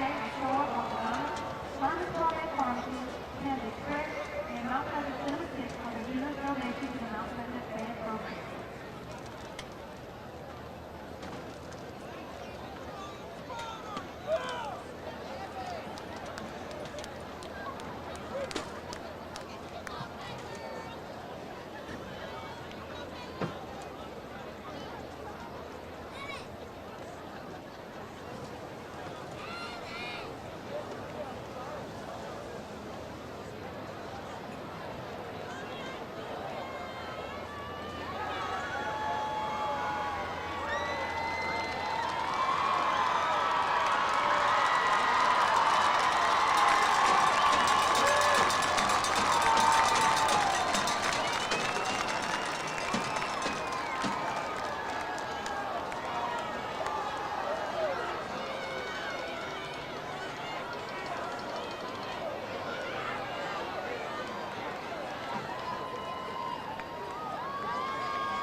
and Texas High School. The next performance from the Tiger Men will be next weekend with a home team, and then next Saturday, the 4th National Marching Contest right here at Tiger Stadium.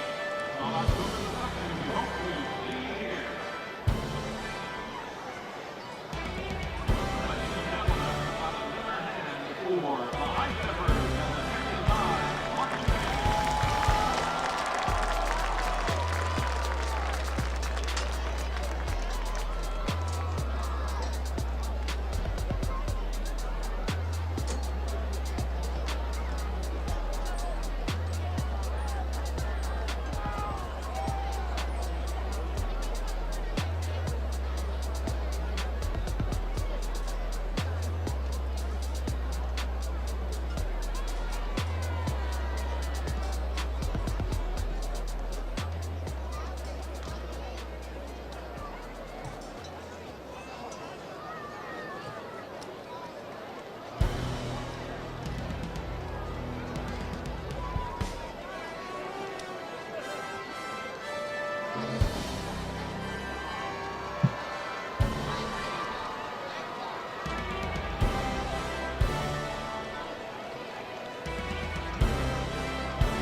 Providing excellent customer service while keeping everyone safe is a top priority here at State Bank.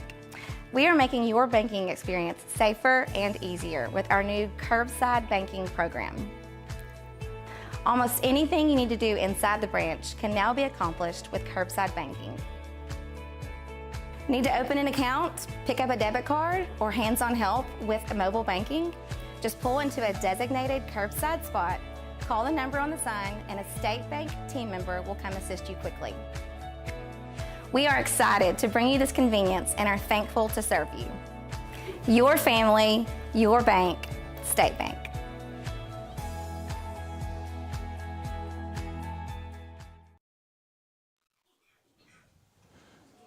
Welcome back here to Tiger Stadium, where at halftime your score is 30-13 in favor of the Texas High Tigers. And Eric Aiken, along with Brian Bolt, here on the call tonight. Man, great halftime performance by the band and the High Steppers here at Texas High every week. Yeah, not only by the Texas High band, but some love to the Mount Pleasant band as well. Both bands, High Steppers, dance teams, everybody put on a pretty good show here for homecoming. So the home crowd tonight here at Grimm Park getting a great show at halftime. And our halftime is brought to you by some of our great sponsors. We'd like to give some of them a big thank you right now. Texarkana Physical Therapy, Conterra Networks, Texana Bank, Total Medical Supply, Amcare, Flying Burger, Row Casa, Eagle Dental, Red River Lumber, Browning Homes, Texas Farm Bureau, Dr. Pepper, Express Employment, Kelly Ashbrook State Farm, Stone Studio, Sport Clips, Air Temp, and Sports Magic. We appreciate them for being a great sponsor of Texarkana Game Day and making all of this possible. Your number one source for Texarkana High School athletics. We appreciate sponsors. About 7 minutes away from beginning the second half here at Tiger Stadium. And looking forward to a great half, as we were also joined earlier by Billy Lavender and our man. I don't even know what to call him. I don't even know what to call him. I don't even know. Craig Jenkins was in the house, and so we appreciate him coming up and joining us as well. And so he's in my phone as Ashy Knees, but I mean I don't know. But Craig Ashy Knees, but yeah. You know. Hey, next time at halftime at the next home game, we're gonna have his daughter on. I think she would do a better job than he much does. more entertaining. I think she's got a better chance to have a statue out front because she'll be legendary than he does. Well, I'd love to sit here and talk about Craig all night, but hey, before we get back and over with this half, we got 6 minutes left before the second half starts. Let's talk about some halftime adjustments, Eric. Well, I think one of the halftime adjustments is going to be obviously on the offensive side, figuring out how much of the playbook Cody Reese is going to be able to run. I look for Texas High to come out and run the ball a lot more in the second half, waste as much time as they can to keep the clock running, to get out of here as healthy as possible and with the win, because you're not looking for style points as you've already covered the spread in order to get the tiebreaker down the road if you need it.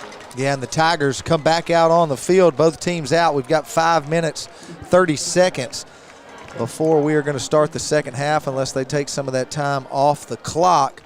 A big adjustment for the Tigers coming into the second half is they're going to have to cut down on some of those penalties. Not only just because you don't want more penalties, but every time there's a penalty, it stops the clock. And so Coach Stanford is probably telling his offense, we need to run as much clock as we can and get those seconds to tick off of there as quick as we can with nothing stopping the clock here in the second half with your starting quarterback out. And you're one injury away from having one of your starting receivers and your second string quarterback out, and that would not be a good look for the Tigers.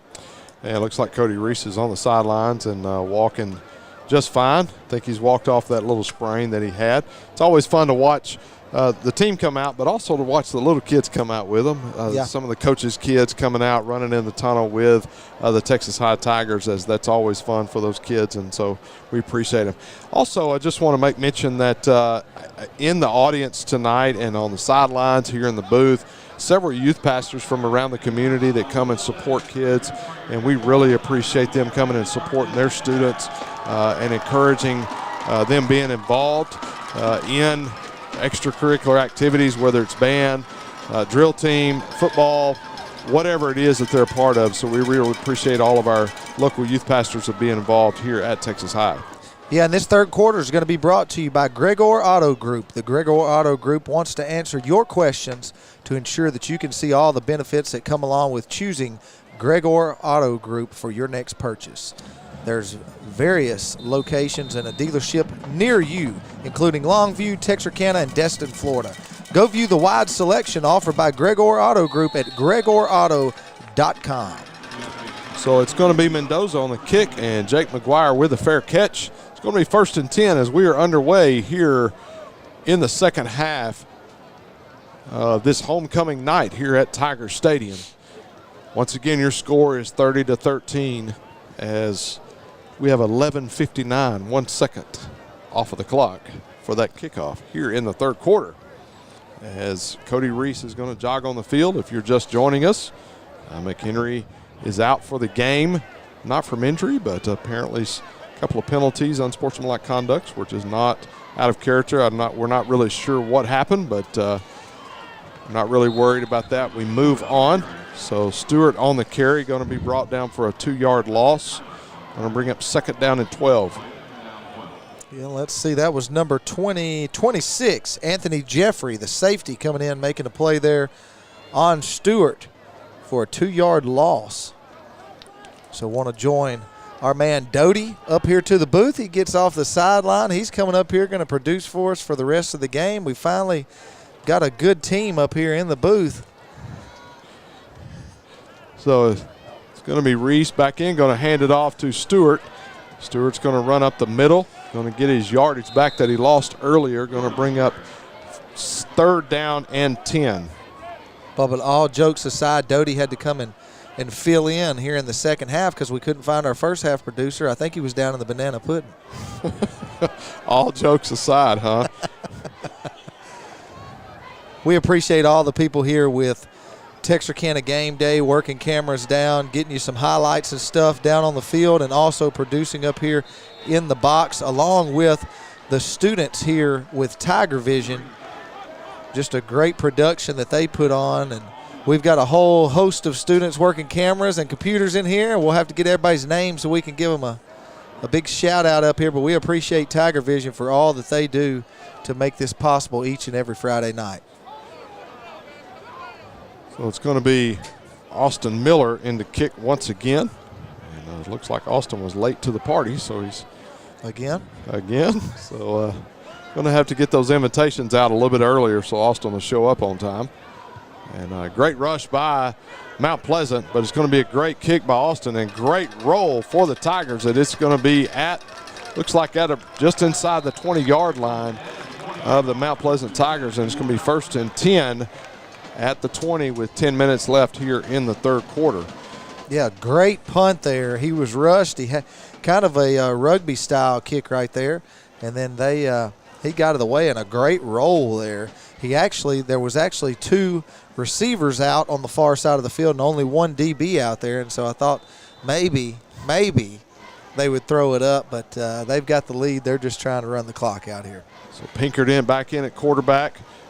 Going and hand it off to Mentor. Mentor's going to go up the middle, have a gain of 1, brings up 2nd down and 9.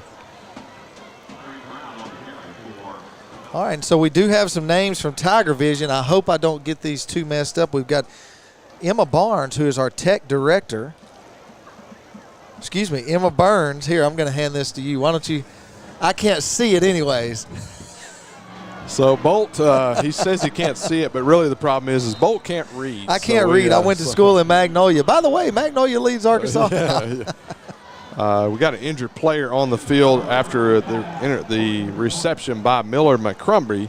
And while we've got a timeout on the field, we will read off those names of the wonderful Tiger Vision team here. It's going to be our tech director, Emma Burns.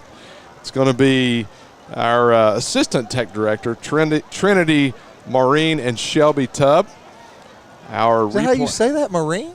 Yeah, because I read, see. That is not how you spell Marine. Replay is Colton Crissell. Cameras are Lily Sanchez, Gavin Mitchell, and Dawson Mosier. And so we really appreciate all of our Tiger Vision students and all that they do to produce for us tonight. We're back underway after the injured player is off the field. Mentor on the carry, going to have a flag on the play as he is brought down hard. Yeah, Derek Brown was held by the tackle right there, but Michael Thomas comes up and makes a big hit and is going to stop him behind the line of scrimmage. We do have a final score in from crosstown over at Arkansas High. Magnolia is victorious 53-24 over the Razorbacks tonight. So the Razorbacks fall to 1-2 on the season, as that is their first loss in conference play, and Magnolia goes to 1-0 in conference. As we are in district play here for the opening night of district play, as the Texas High leads 30-13. Pinkard, old school option play out of the shotgun, going to be number 23 on the carry. It's going to be Braylon Jones, the junior for the Tigers. Yeah, and the Mike linebacker, Darren Finley, comes in with a big stop behind the line of scrimmage, going to keep the Tigers of Mount Pleasant well behind the sticks.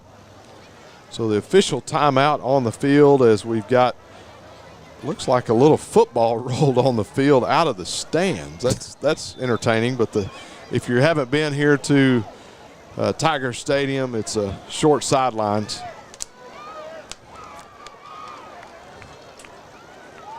I think McHenry's still trying to plead his case to get back in the game, but not working down there for you. So sorry, but Derek Brown with the rush, and Pinkard's going to be sacked, obviously, for a big loss, and it's going to bring up third down, and once again, a long third down. Third down and 6 miles to go. Going to be down third down 25. 25-30. Our PA announcer, Mr. Mitchell, said 25, so we'll go with him. So 7:39 left here in the third quarter as the clock continues to tick after the sack by number 3, Derek Brown.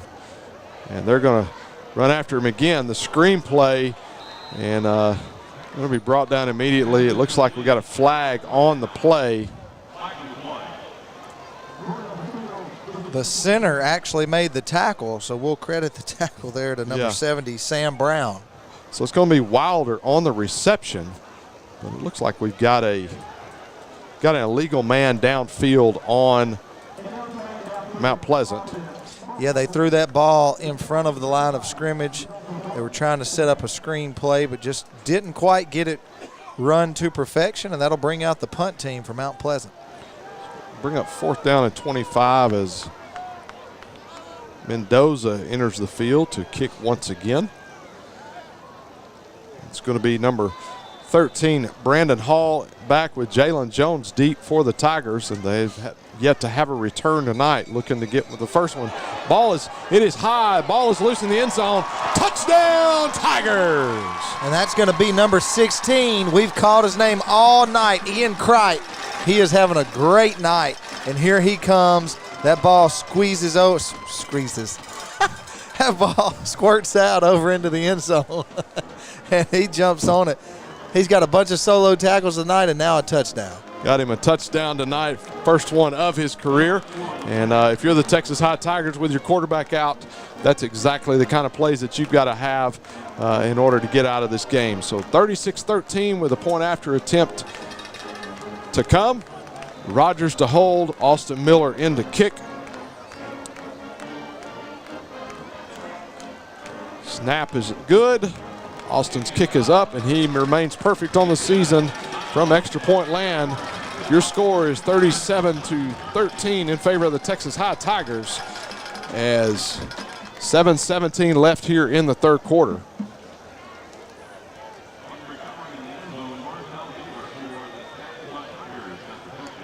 So the Tigers with the special teams. Special teams has haunted them all night, but obviously we take that as a win on the special team side as they make up for it on the high snap there by Mount Pleasant. You know, Mount Pleasant, they've got the talent on the field. They just can't get momentum. And when they do, it's either a penalty, and it's a big penalty. It's a 10 or 15-yarder, not something 5 yards. But they're a better team than what they're showing tonight. Yeah, and so they hung in this game. Just a couple costly penalties or a couple costly mistakes like the one we just saw that has gotten Texas High quite a big lead here in the third quarter. But, you know, big props to Mount Pleasant. They've played a good ball game. Great ball game. Austin Miller has it teed up for the Tigers. And see if the Tigers can get down and have better coverage tonight. Going to go onside it, and not a bad idea. Great idea. Recovered by number 33, Nick Chappell or Chappelle, whatever you want to call it. But Nick Chappell recovers it for the Tigers. Going to bring up 1st and 10 at the 46-yard line for Mount Pleasant.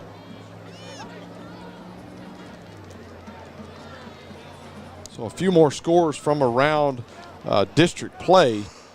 It's going to be Hallsville trailing Jacksonville in the third quarter, 35-14. Marshall leads Pine Tree at the beginning of the fourth quarter, 17-10. Pinkard hands it off once again to Wilder. Wilder's going to have a nice gain of 5 yards, going to bring up 2nd down and 5 at the 49-yard line inside Tiger territory. Derek Brown and Braxton White in on the tackle there for the Tigers. One more score from the district play. Nacogdoches 21, White House 13 at the beginning of the fourth quarter. And a couple of local scores that we have for you. Hooks is leading Redwater 28-6 with 1.5 minutes left in the ball game. It's going to be Wilder on the carry. Wilder's going to have enough for a first down. Going to get out inside of Tiger territory at the 40-yard line. Yeah, and Marcel Beaver and Braxton White going to be in on the tackle right there. Marcel going to come in from the corner position, get in on the tackle, and chalk another one up from him. He's had a couple tonight. Dangerfield leads DeKalb 20-15 with 5:40 left in the fourth quarter, and Queen City trails Legion Fields 46-8 in the fourth quarter. Braxton White once again. Darren Finley screaming in and tripped up the guy, and Braxton White cleans up the mess. And so going to bring up 2nd down and about 5. 2nd and 5. Entire offense looks over to get the signal from the sidelines.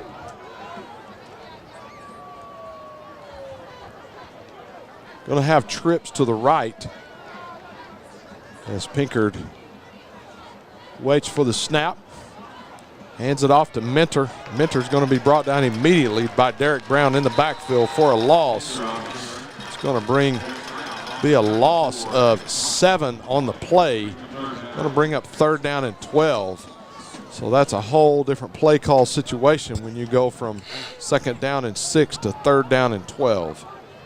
With 5:08 and counting, 5 minutes left here in the third quarter. And if you're Texas High, you're excited to see that clock rolling as you're trying to get out of this game healthy and to not have anything happen with your second string quarterback as well. Pinkard on the pass. Pass is going to be intended for McCrumbie, but it's going to be overthrown and out of bounds, for Hills earlier. I meant to say Hills. It's number 11, and with those numbers, they run together, I can promise you. Marcel Beaver on the coverage there. Good job by him. I'll tell you, Hills had wheels earlier when he scored that touchdown on the kickoff return. Hills goes in motion. Pinkard's going to fake it to him, set up the screen, and Pinkard's going to be brought down, sacked. And the ball is going to be turned over on downs as it's going to be in Tiger territory as the offense comes back on the field. 1st and 10 at the 43-yard line. Yeah, we've called his name a lot tonight, and we'll call it one more time. Number 27, Javarius Tyson, comes screaming in. Quarterback holds on to it just a little too long, and he takes him down for a huge loss, and the Tigers will take over. 4:40 left here in the third quarter.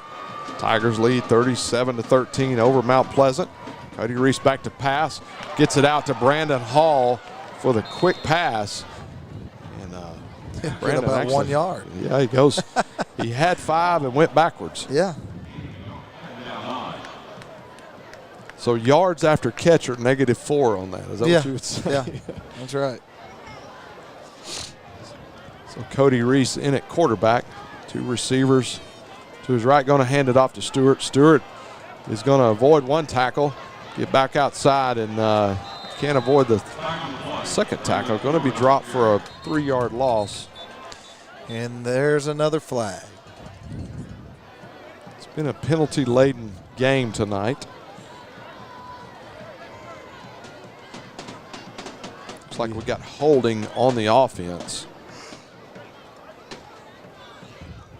So Coach Pinkert had walked down a little bit. I think he's thinking offense, and he's trying to figure out what they want to do.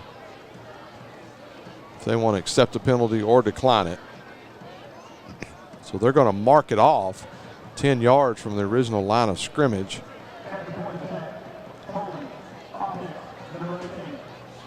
Going to be 2nd down and 18.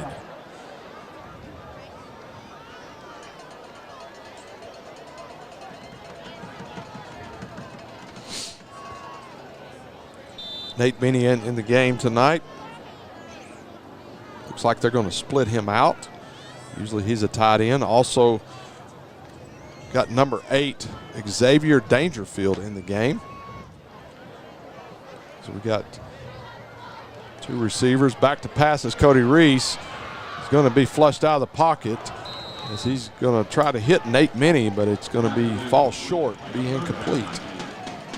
Yeah, and he did a good job getting out of the pocket and away from pressure, but he just rushed himself. He got out there and thought somebody might be chasing him, and he just threw one off balance there and didn't quite get it to Minnie, who would have had room to pick up the first down.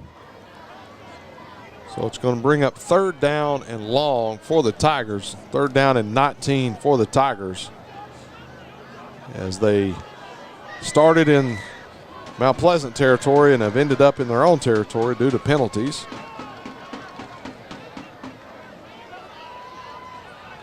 So Reese rolls out to his left. And it looked like he wanted to throw that one deep, and at the last second he tried to stop himself, and he just really underthrew that ball to nobody there. So it's going to be 4th down. I think there was too many men in the backfield on that, and so I think Coach Stanford wasn't too excited about what happened there on that. I think somebody ran the wrong route.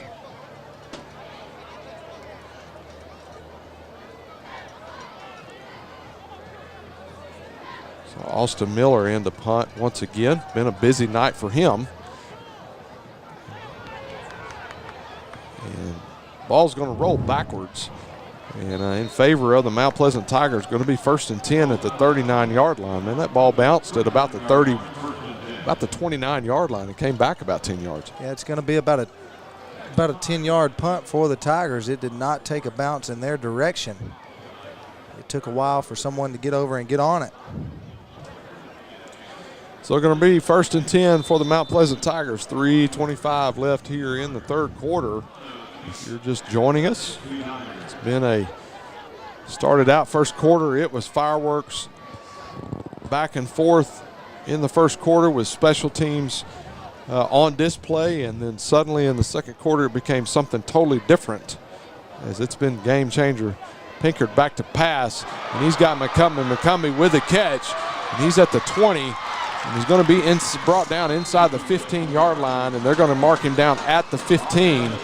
That's Mount Pleasant's big receiver. If you can get it in his hands, he can do something with it. Yeah, Michael Thomas bringing him down, but not after a big gain there. They're trying to get the marker set, the chains up there. So it slowed things down just a little bit here. Pinkard gets a signal from the sideline, going to hand it off and going to be met immediately in the backfield. Almost took the ball out of his hands as he handed it off to Mentor, and Mentor with no gain on the play.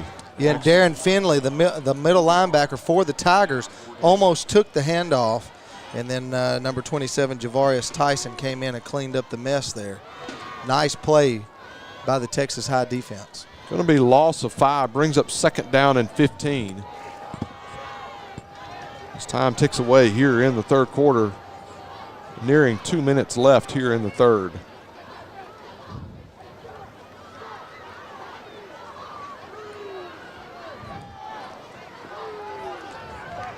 Coach Pinkard signals it in. Going to be a timeout on the field, and it's going to be a delay of game. Couldn't get the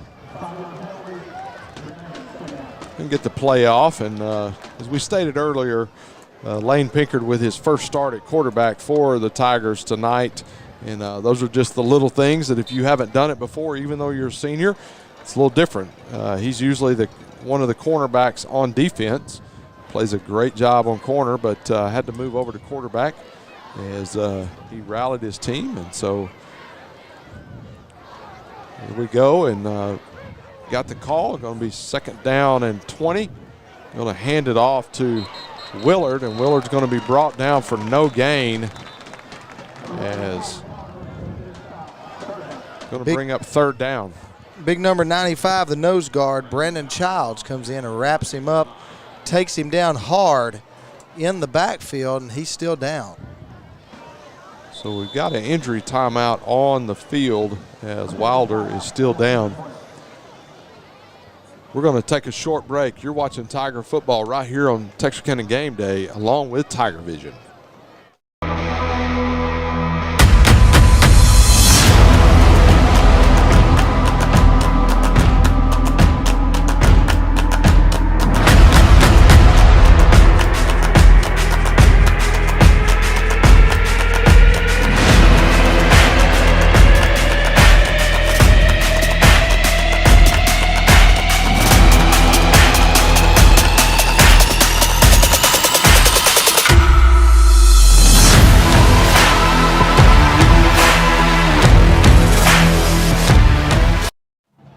And we are back underway here at Tiger Stadium. How many flags are on the field? And I think every referee that has a flag has thrown it. Got holding on the play as Pinkard with a quarterback keeper. It's going to bring up 4th down as Coach Stanford's going to decline that. And we're never going to get out of here if they keep throwing all these flags. You know, I have a friend that's he's an official, and they threw so many one night. They all met in the field, and he looked over the official that kept throwing the flag. He goes, "Hey, man, you got your flag?" He goes, "Yeah." He goes, "Let me see it. Something's wrong with it." He grabbed it, put it in his pocket, and went back to the sidelines. He said, "You're not throwing your flag the rest of the night." He said, "We were ready to go home." He had thrown that flag so many times. So Pinkard, once again, under pressure, gets hit after he throws. And we got a player over the fence as he tried to stop. And he's going to come back into the field of play as McCrumbie goes over the fence because of the short sideline here at Grimm Stadium. A great job by the linebackers and the defensive line for the Tigers chasing down the quarterback there. He's been on the run all night long, and so he hasn't been able to make a very good pass since the very start of the game. And so that one sails out of bounds, and Tiger offense will come back on the field to see if we can run some more time off this clock. So it's going to be 1st and 10 at the 29-yard line. Excuse me, at the 24-yard line. Reese in at quarterback. He's going to fake it to Stewart. Going to try to get it out to Brandon Hall, but had a little hitch there in his throw, almost like he was unsure on that throw and didn't trust it. So going to bring up 2nd down and 10. Going to stop the clock on incomplete pass, and it looks like they're going to have change in personnel as Brandon Hall comes out. It's number 32, Trent Kelly, coming back in the game. Going to have Trent Kelly and Braylon Stewart in the backfield. Yeah. As they call it the 30 personnel. Oh, wow. They're going to have a false start. And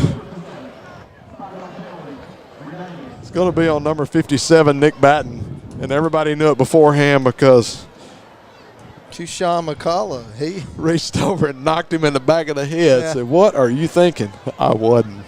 Yeah.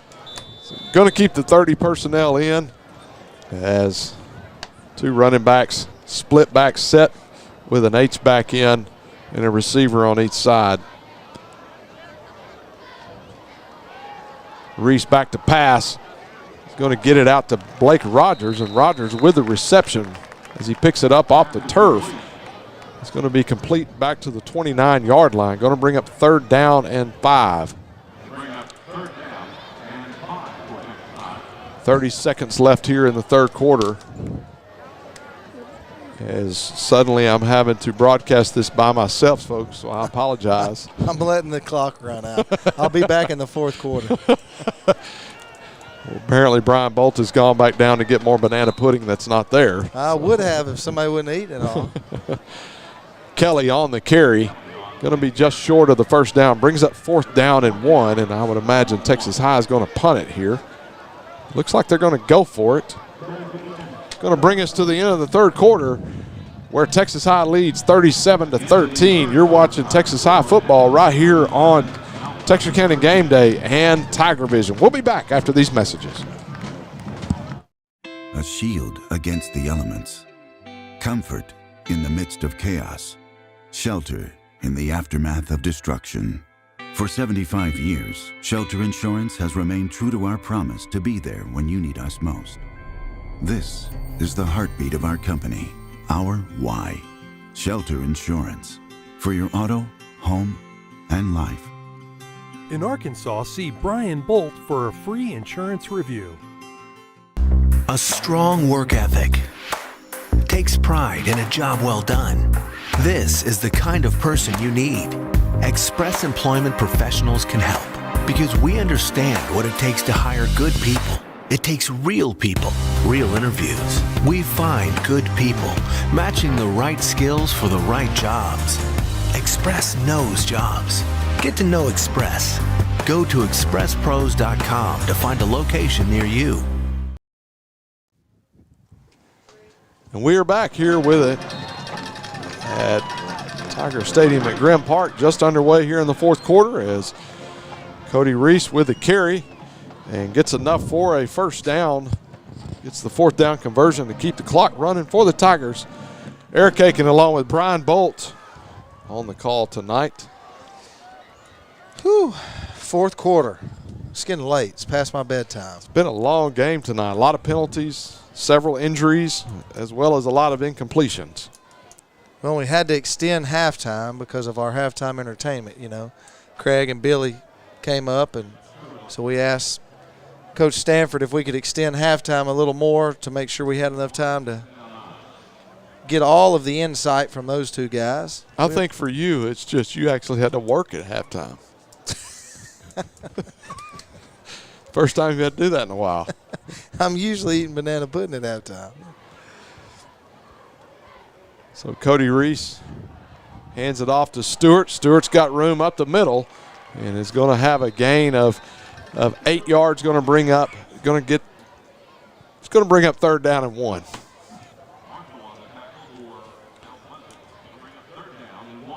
it'll be 3rd and 1. Ball spotted at the 46-yard line. There's Rogers in at receiver. Dangerfield in as well, along with Brandon Hall at the 3 receivers that are in right now. I noticed today on the depth chart there's been a change as Grissom, who is usually a running back, has moved to the defensive side of the ball, and they've got him listed as a will linebacker. So interested to see if he gets time at that spot in the game because Grissom's a pretty good he's a pretty good runner as well. Yeah, a good 1st down there by the Tigers, keeping that clock running. We're going to bring in that, looks like the 30 personnel once again as Brandon Hall is going to come out, and Trent Kelly is going to come in. As you put Kelly and Stewart in the backfield as they are just trying to wind the clock. 1st and 10.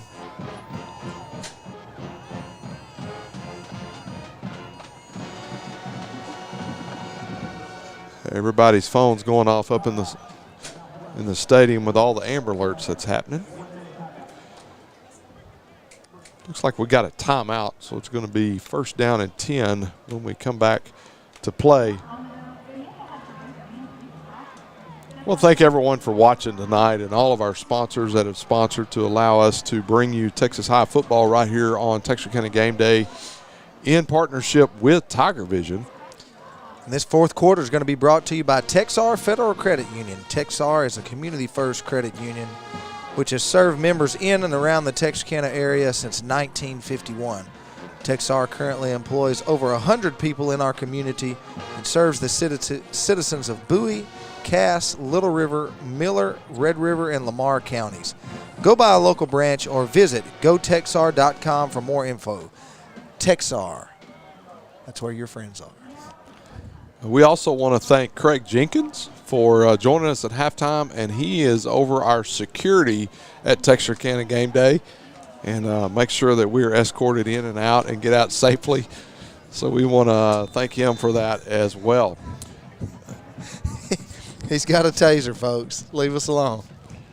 And Trent Kelly with the carry as we are returned to action, and he's going to try to get outside and going to be brought down for no gain as he gets back to the line of scrimmage.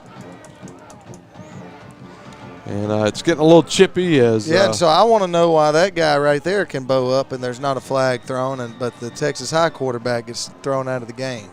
That's what I want to know, Eric. Well, I'm not the official. Send Craig down there. So you can talk to them after the game and have that conversation with them. It's going to have to be quick because I'm getting to the house. That's past my bedtime. So Reese is going to hand it off to Braylon Stewart. Braylon Stewart breaks free. 20-10. 5, touchdown Tigers. That is a 51-yard scamper. A scamper it is. A scamper it is. It's going to extend the lead of the Tigers. Going to be 43-13 in the waning minutes of the game with 9 minutes left in the 4th quarter, with the point after attempt to come. Austin Miller in to kick. Blake Rogers on the hole. The kick is up, and the kick is good. Do you remember another number 9 that used to be a holder? Not in high school. Nope. But I see right now streaking down the field Mr. Braylon Stewart. I do not know a number 9 that was a holder. Tony Romo. Oh. It cost them a playoff win several years ago because Tony Romo bobbled the hold. You do not remember that. You must not watch. Listen, I know. I haven't watched the Dallas Cowboy game since Troy Aikman was the quarterback. You hadn't watched one in a while. We apologize for that, They haven't folks. been any good in a while. Well, we're 1-1 right now. Oh, excuse me. If you get a 50 on your test, it's a fail. Hey, you're the baseball coach guy. What's that got to do with football? Well, you bat 300 and you call that $1 million? Different sport. Okay. Different sport. Okay, it's all in perspective of where That's you put exactly okay. right. Okay. Folks, if you can't tell, we love to have fun, and it's not this way. It's not only this way on the air, but it's off the air all the time. We have a good time. It's just we're so tired right now that we're delirious. Yeah. So 44-13, Texas High well in command of the lead here tonight. Going to kick it to the up-back, McCrumbie, and he's going to be met immediately and going to be dropped at the 28-yard line. That's the man himself. Number 15, Marcel Beaver. He's flying down there like a rocket. And he goes right into the legs of the runner and takes him down where he stands. And so if either team throws another pass, or if a ref throws another flag, Well, I have noticed one thing tonight that I failed to mention, and I just realized it, but our student body, it must have been blackout night here because they are all dressed in black on that side of the field. And yeah, so, and they got loud for the band and doing a really good job making sure that they're supporting their team. And then here we come out with first pass. Clock will stop.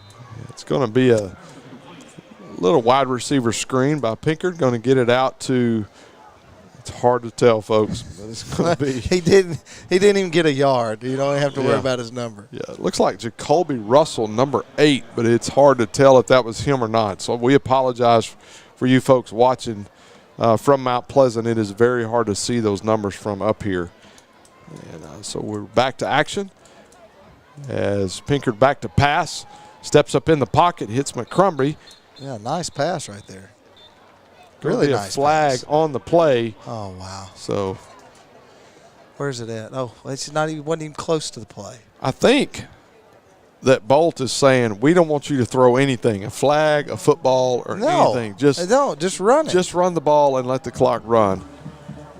But the penalty is going to be on Mount Pleasant, and it's going to back them up. And once again, we've talked about it a lot, that tonight has just been a penalty-laden game, and about the time Mount Pleasant gets the momentum, a penalty happens, and it cost them. Yep.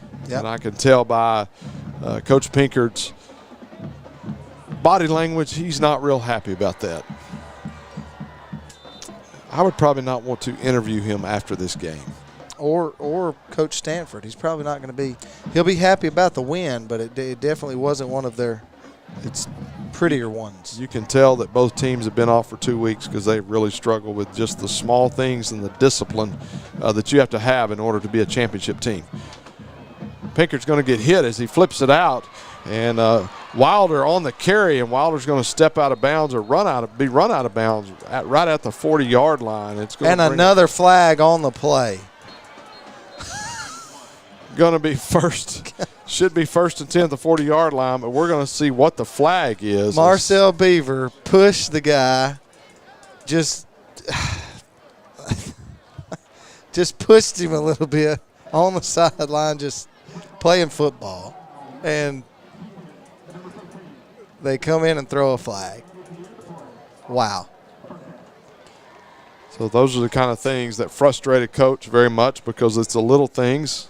And so you're trying to balance it. Is it an official thing, or is it a Texas? Is it a player issue? And by the looks of Coach, I'm thinking it may be just an official being just a little bit picky, because this is the line judge that actually called the penalty on Brayson McHenry that cost him to be tossed from the game. And so I just kind of have the feeling that it could be that official. Well, in this guy's defense, he didn't throw the flag. The little one down here did. The little one. Well, I mean, look, I'm not trying to be ugly to him, but I mean, I don't know his name. It's just the small guy over there. Hey, you see him standing by the pylon? It's waist high. I'm just kidding. No, really, it really is. Oh, man. And the clock stopped. 8:11 left to go in the game. Pinkard hands it off to Mentor.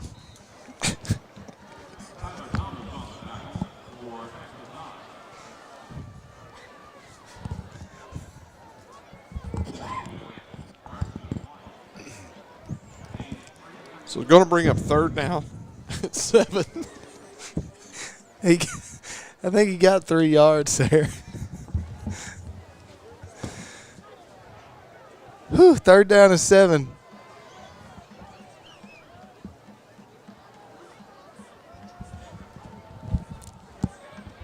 Pinkard back to pass. He's going to overthrow his intended receiver. It's going to be fourth down, and you would expect that.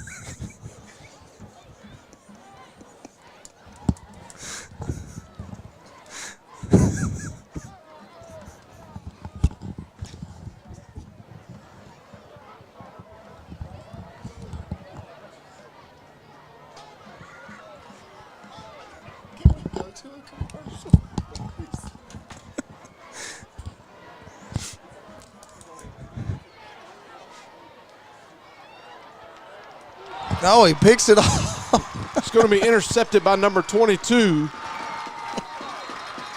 Michael Thomas. It was deflected by one of the linebackers and right into Michael Thomas's hand, and he takes it back on the 4th down play. Folks, we apologize for the delay, but sometimes you just laugh at things and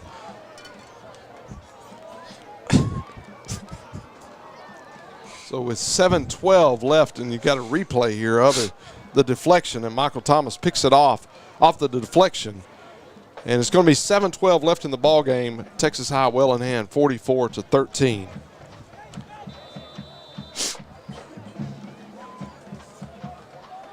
And so Cody Reese is going to jog back on and going to have several subs that are going to get in the game. It's going to be number 82 at wide receiver. It's going to be Keith Lewis going to get some playing time, along with number 19, Jake McGuire. And it's going to be, looks like Jaden Kelly on the carry.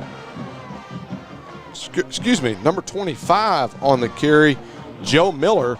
So a lot of these guys are brand new into the game. So going to try to get our offensive lineman a little bit of help here and let you know who's playing that. Number 56 is now Matthew Lingle is in at center. And this is the group that Cody has actually practiced with probably most of the time. Cody's going to hand it off once again. Going to go up the middle as they're just trying to run the clock out.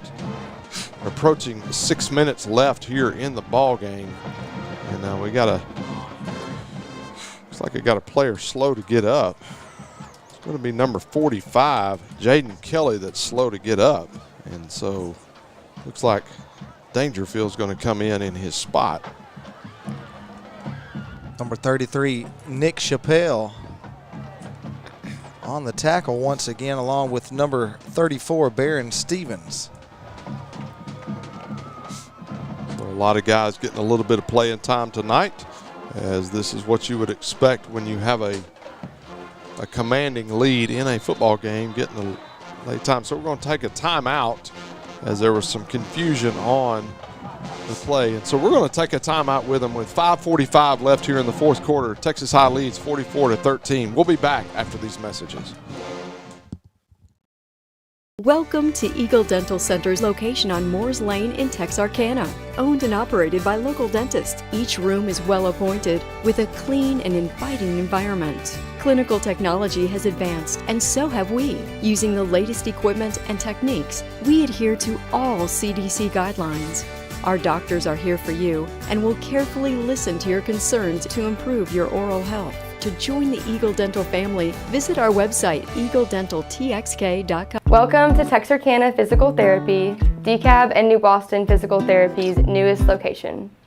Because we're a family-owned clinic, we have the ability to offer some unique accommodations for patients, extended hours including weekend availability, flexible payment plans, and we provide every patient the personal cell phone number of one of our therapists for 24/7 accessibility. We look forward to seeing you at our newest location at 5602 Richmond Road, Texarkana, Texas. And we are back here at Tiger Stadium as we look to conclude the game. Cody Reese back to pass, and the pass is going to be deflected. It looks like we've got another flag on the play. I know that these are Mr. Bolt's favorite moments in the game. Going to decline it. Going to be holding on the Tigers. Going to be declined. Going to bring up 4th down and 11 with 5:38 left in the ball game.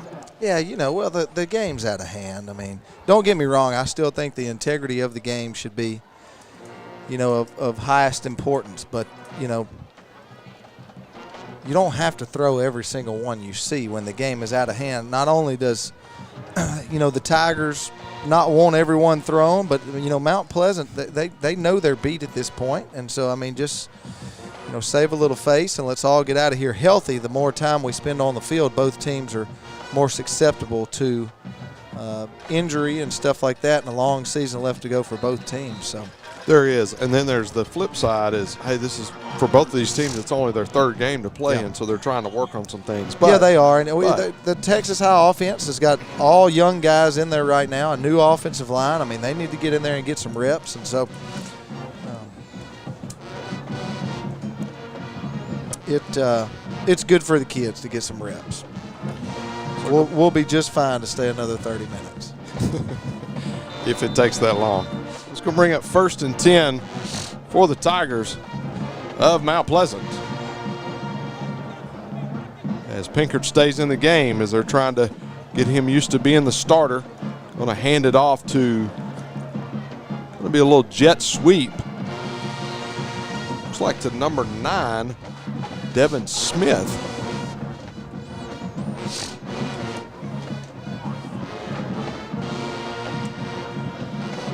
So we're going to bring up 2nd down and 10 as there's no gain on the play.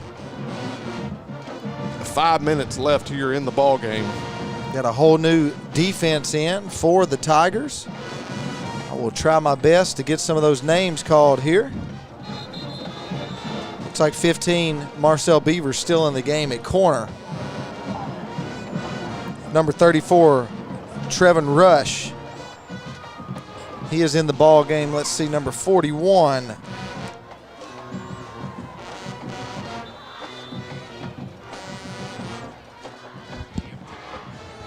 All right, make sure I get this name right. Hampton Heil. He is in the ball game. So Pinker's going to hit McCrumbie out here in the flats. A little wide receiver screen, but he's going to be tripped up. Yeah, Marcel Beaver, that's his, man, he's like a little rocket. I mean, he just goes flying in there on the kickoffs. He runs down, and he loves to hit, but he loves to go those shoestring tackles, man. And he just takes people's feet right out from under him. So we got 3rd down and 9. Yeah. Nathan Tyler Moore is in on defense right now. So Pinker's going to roll out. He's going to fire it, and going to have a nice gain. Hits McCrumbie once again. He's going to be tackled by Keyshawn Hill, who's in the game right now as well. And there's some trash talking going on, and there's more flags on the field.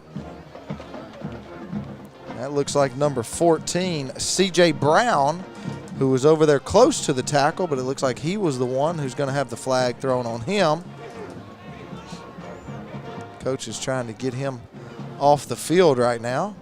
Hadn't been out there long, and he's going to come off, and that's going to be number 82, Keith Lewis, the junior, who will come in and replace him over at cornerback. Let's see who else we got out here.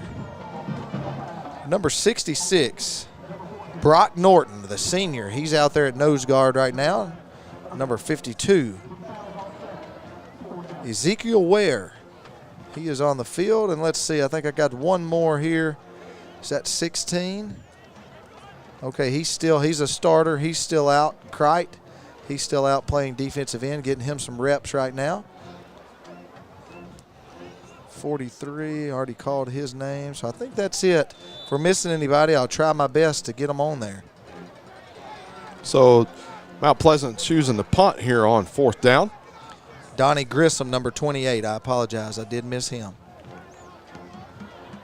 The punt, Jalen Jones back to receive the punt. Calls fair catch. Going to be 1st and 10 for Texas High at the 34-yard line. As we've got more trash talking going on. It's just getting a little chippy. I'm sure some of this stuff started on Twitter. That's how it starts. It's the things that happen with social media. Not saying it did, but 3:36 left in the ball game. I would imagine Texas High going to run the ball here to try to run the clock out as to give some of these non-starters a chance to get in the ball game a little bit, be seen on the Friday Night Lights, especially here for homecoming. Jake McGuire in at receiver. Going to be a timeout. 26, Michael Beaver is going to come in on the offensive side of the ball.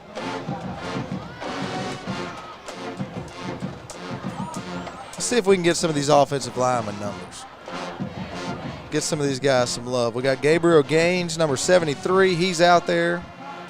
Let's see, 56, Matthew Lingle. Got number 66. 66, let's see. Brock Norton, he was getting some love on the defensive side of the ball as well. Brock's out there on offense. How about big 73 down there? 73, Gabriel Gaines. I don't see who the other one is there, but we'll get it for you. 64. 64, let's see. Jaden Watkins Stuckey.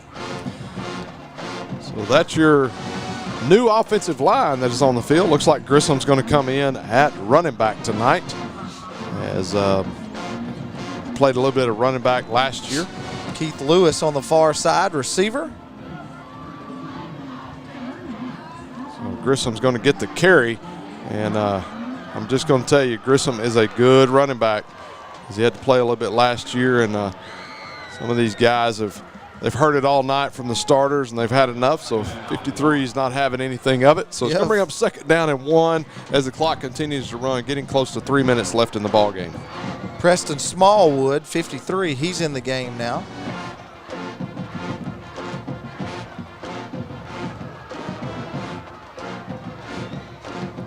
'84, Taekwon Williams in at the slot back. We'll hand it off to Grissom one more time, and Grissom's going to fight for yardage, have enough for a 1st down. And there's going to be another flag on the play.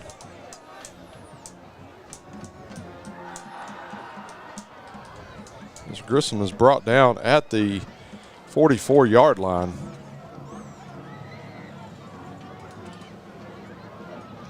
As coach from Mount Pleasant's out here trying to coach one of his guys, trying to talk to them about something they're not doing as far as from a technique standpoint.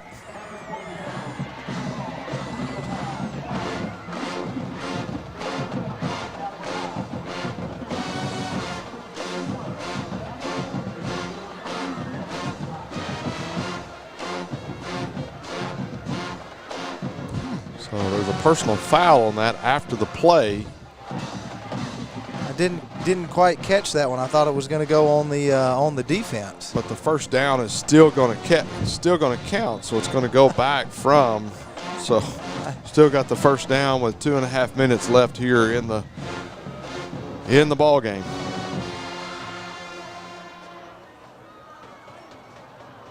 As they're going to let the clock run as much as they can and get it down and snap it inside of 2 seconds, 3 seconds. Grissom's going to be met immediately as he's handed off. Takes the handoff, going to be dropped for a 1-yard loss as it gets us down to 2 minutes here left in the ball game.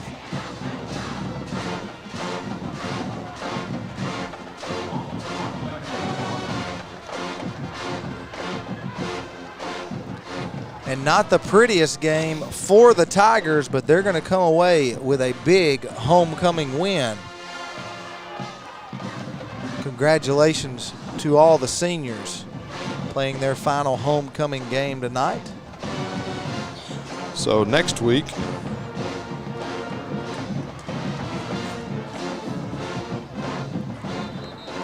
Cody Reese is going down the ball with 1.5 minutes left here in the ball game as time is ticking away here in the final seconds of this homecoming game here at Tiger Stadium at Grimm Park.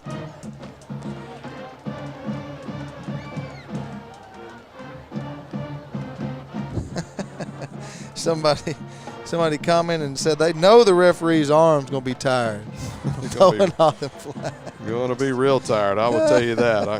I would agree with that for sure. Ice them elbows down when they get home. So next week, the Texas High Tigers will be on the road to Hallsville as they will take on Hallsville to continue district play, as Texas High will go to 1-0 in district, and obviously Mount Pleasant will fall to 0-1 in district. Texas High remains undefeated, moving to 3-0. But obviously, as you and I have talked about all night, they've got a lot of things to work on tonight, and looks like that's going to do it for the ball game, as the play clock the game clock is a lot less than the play clock, so it's going to do it for us. So everybody's going to line up on the 50-yard line, shake hands, and call it a ball game as Texas High is going to come away with a win, 44-13. And there's a lot of things they got to work on, Brian, this week. Yeah, and so the very first thing we talked about not last week, but last game, and then the very first thing this week we talked about was penalties.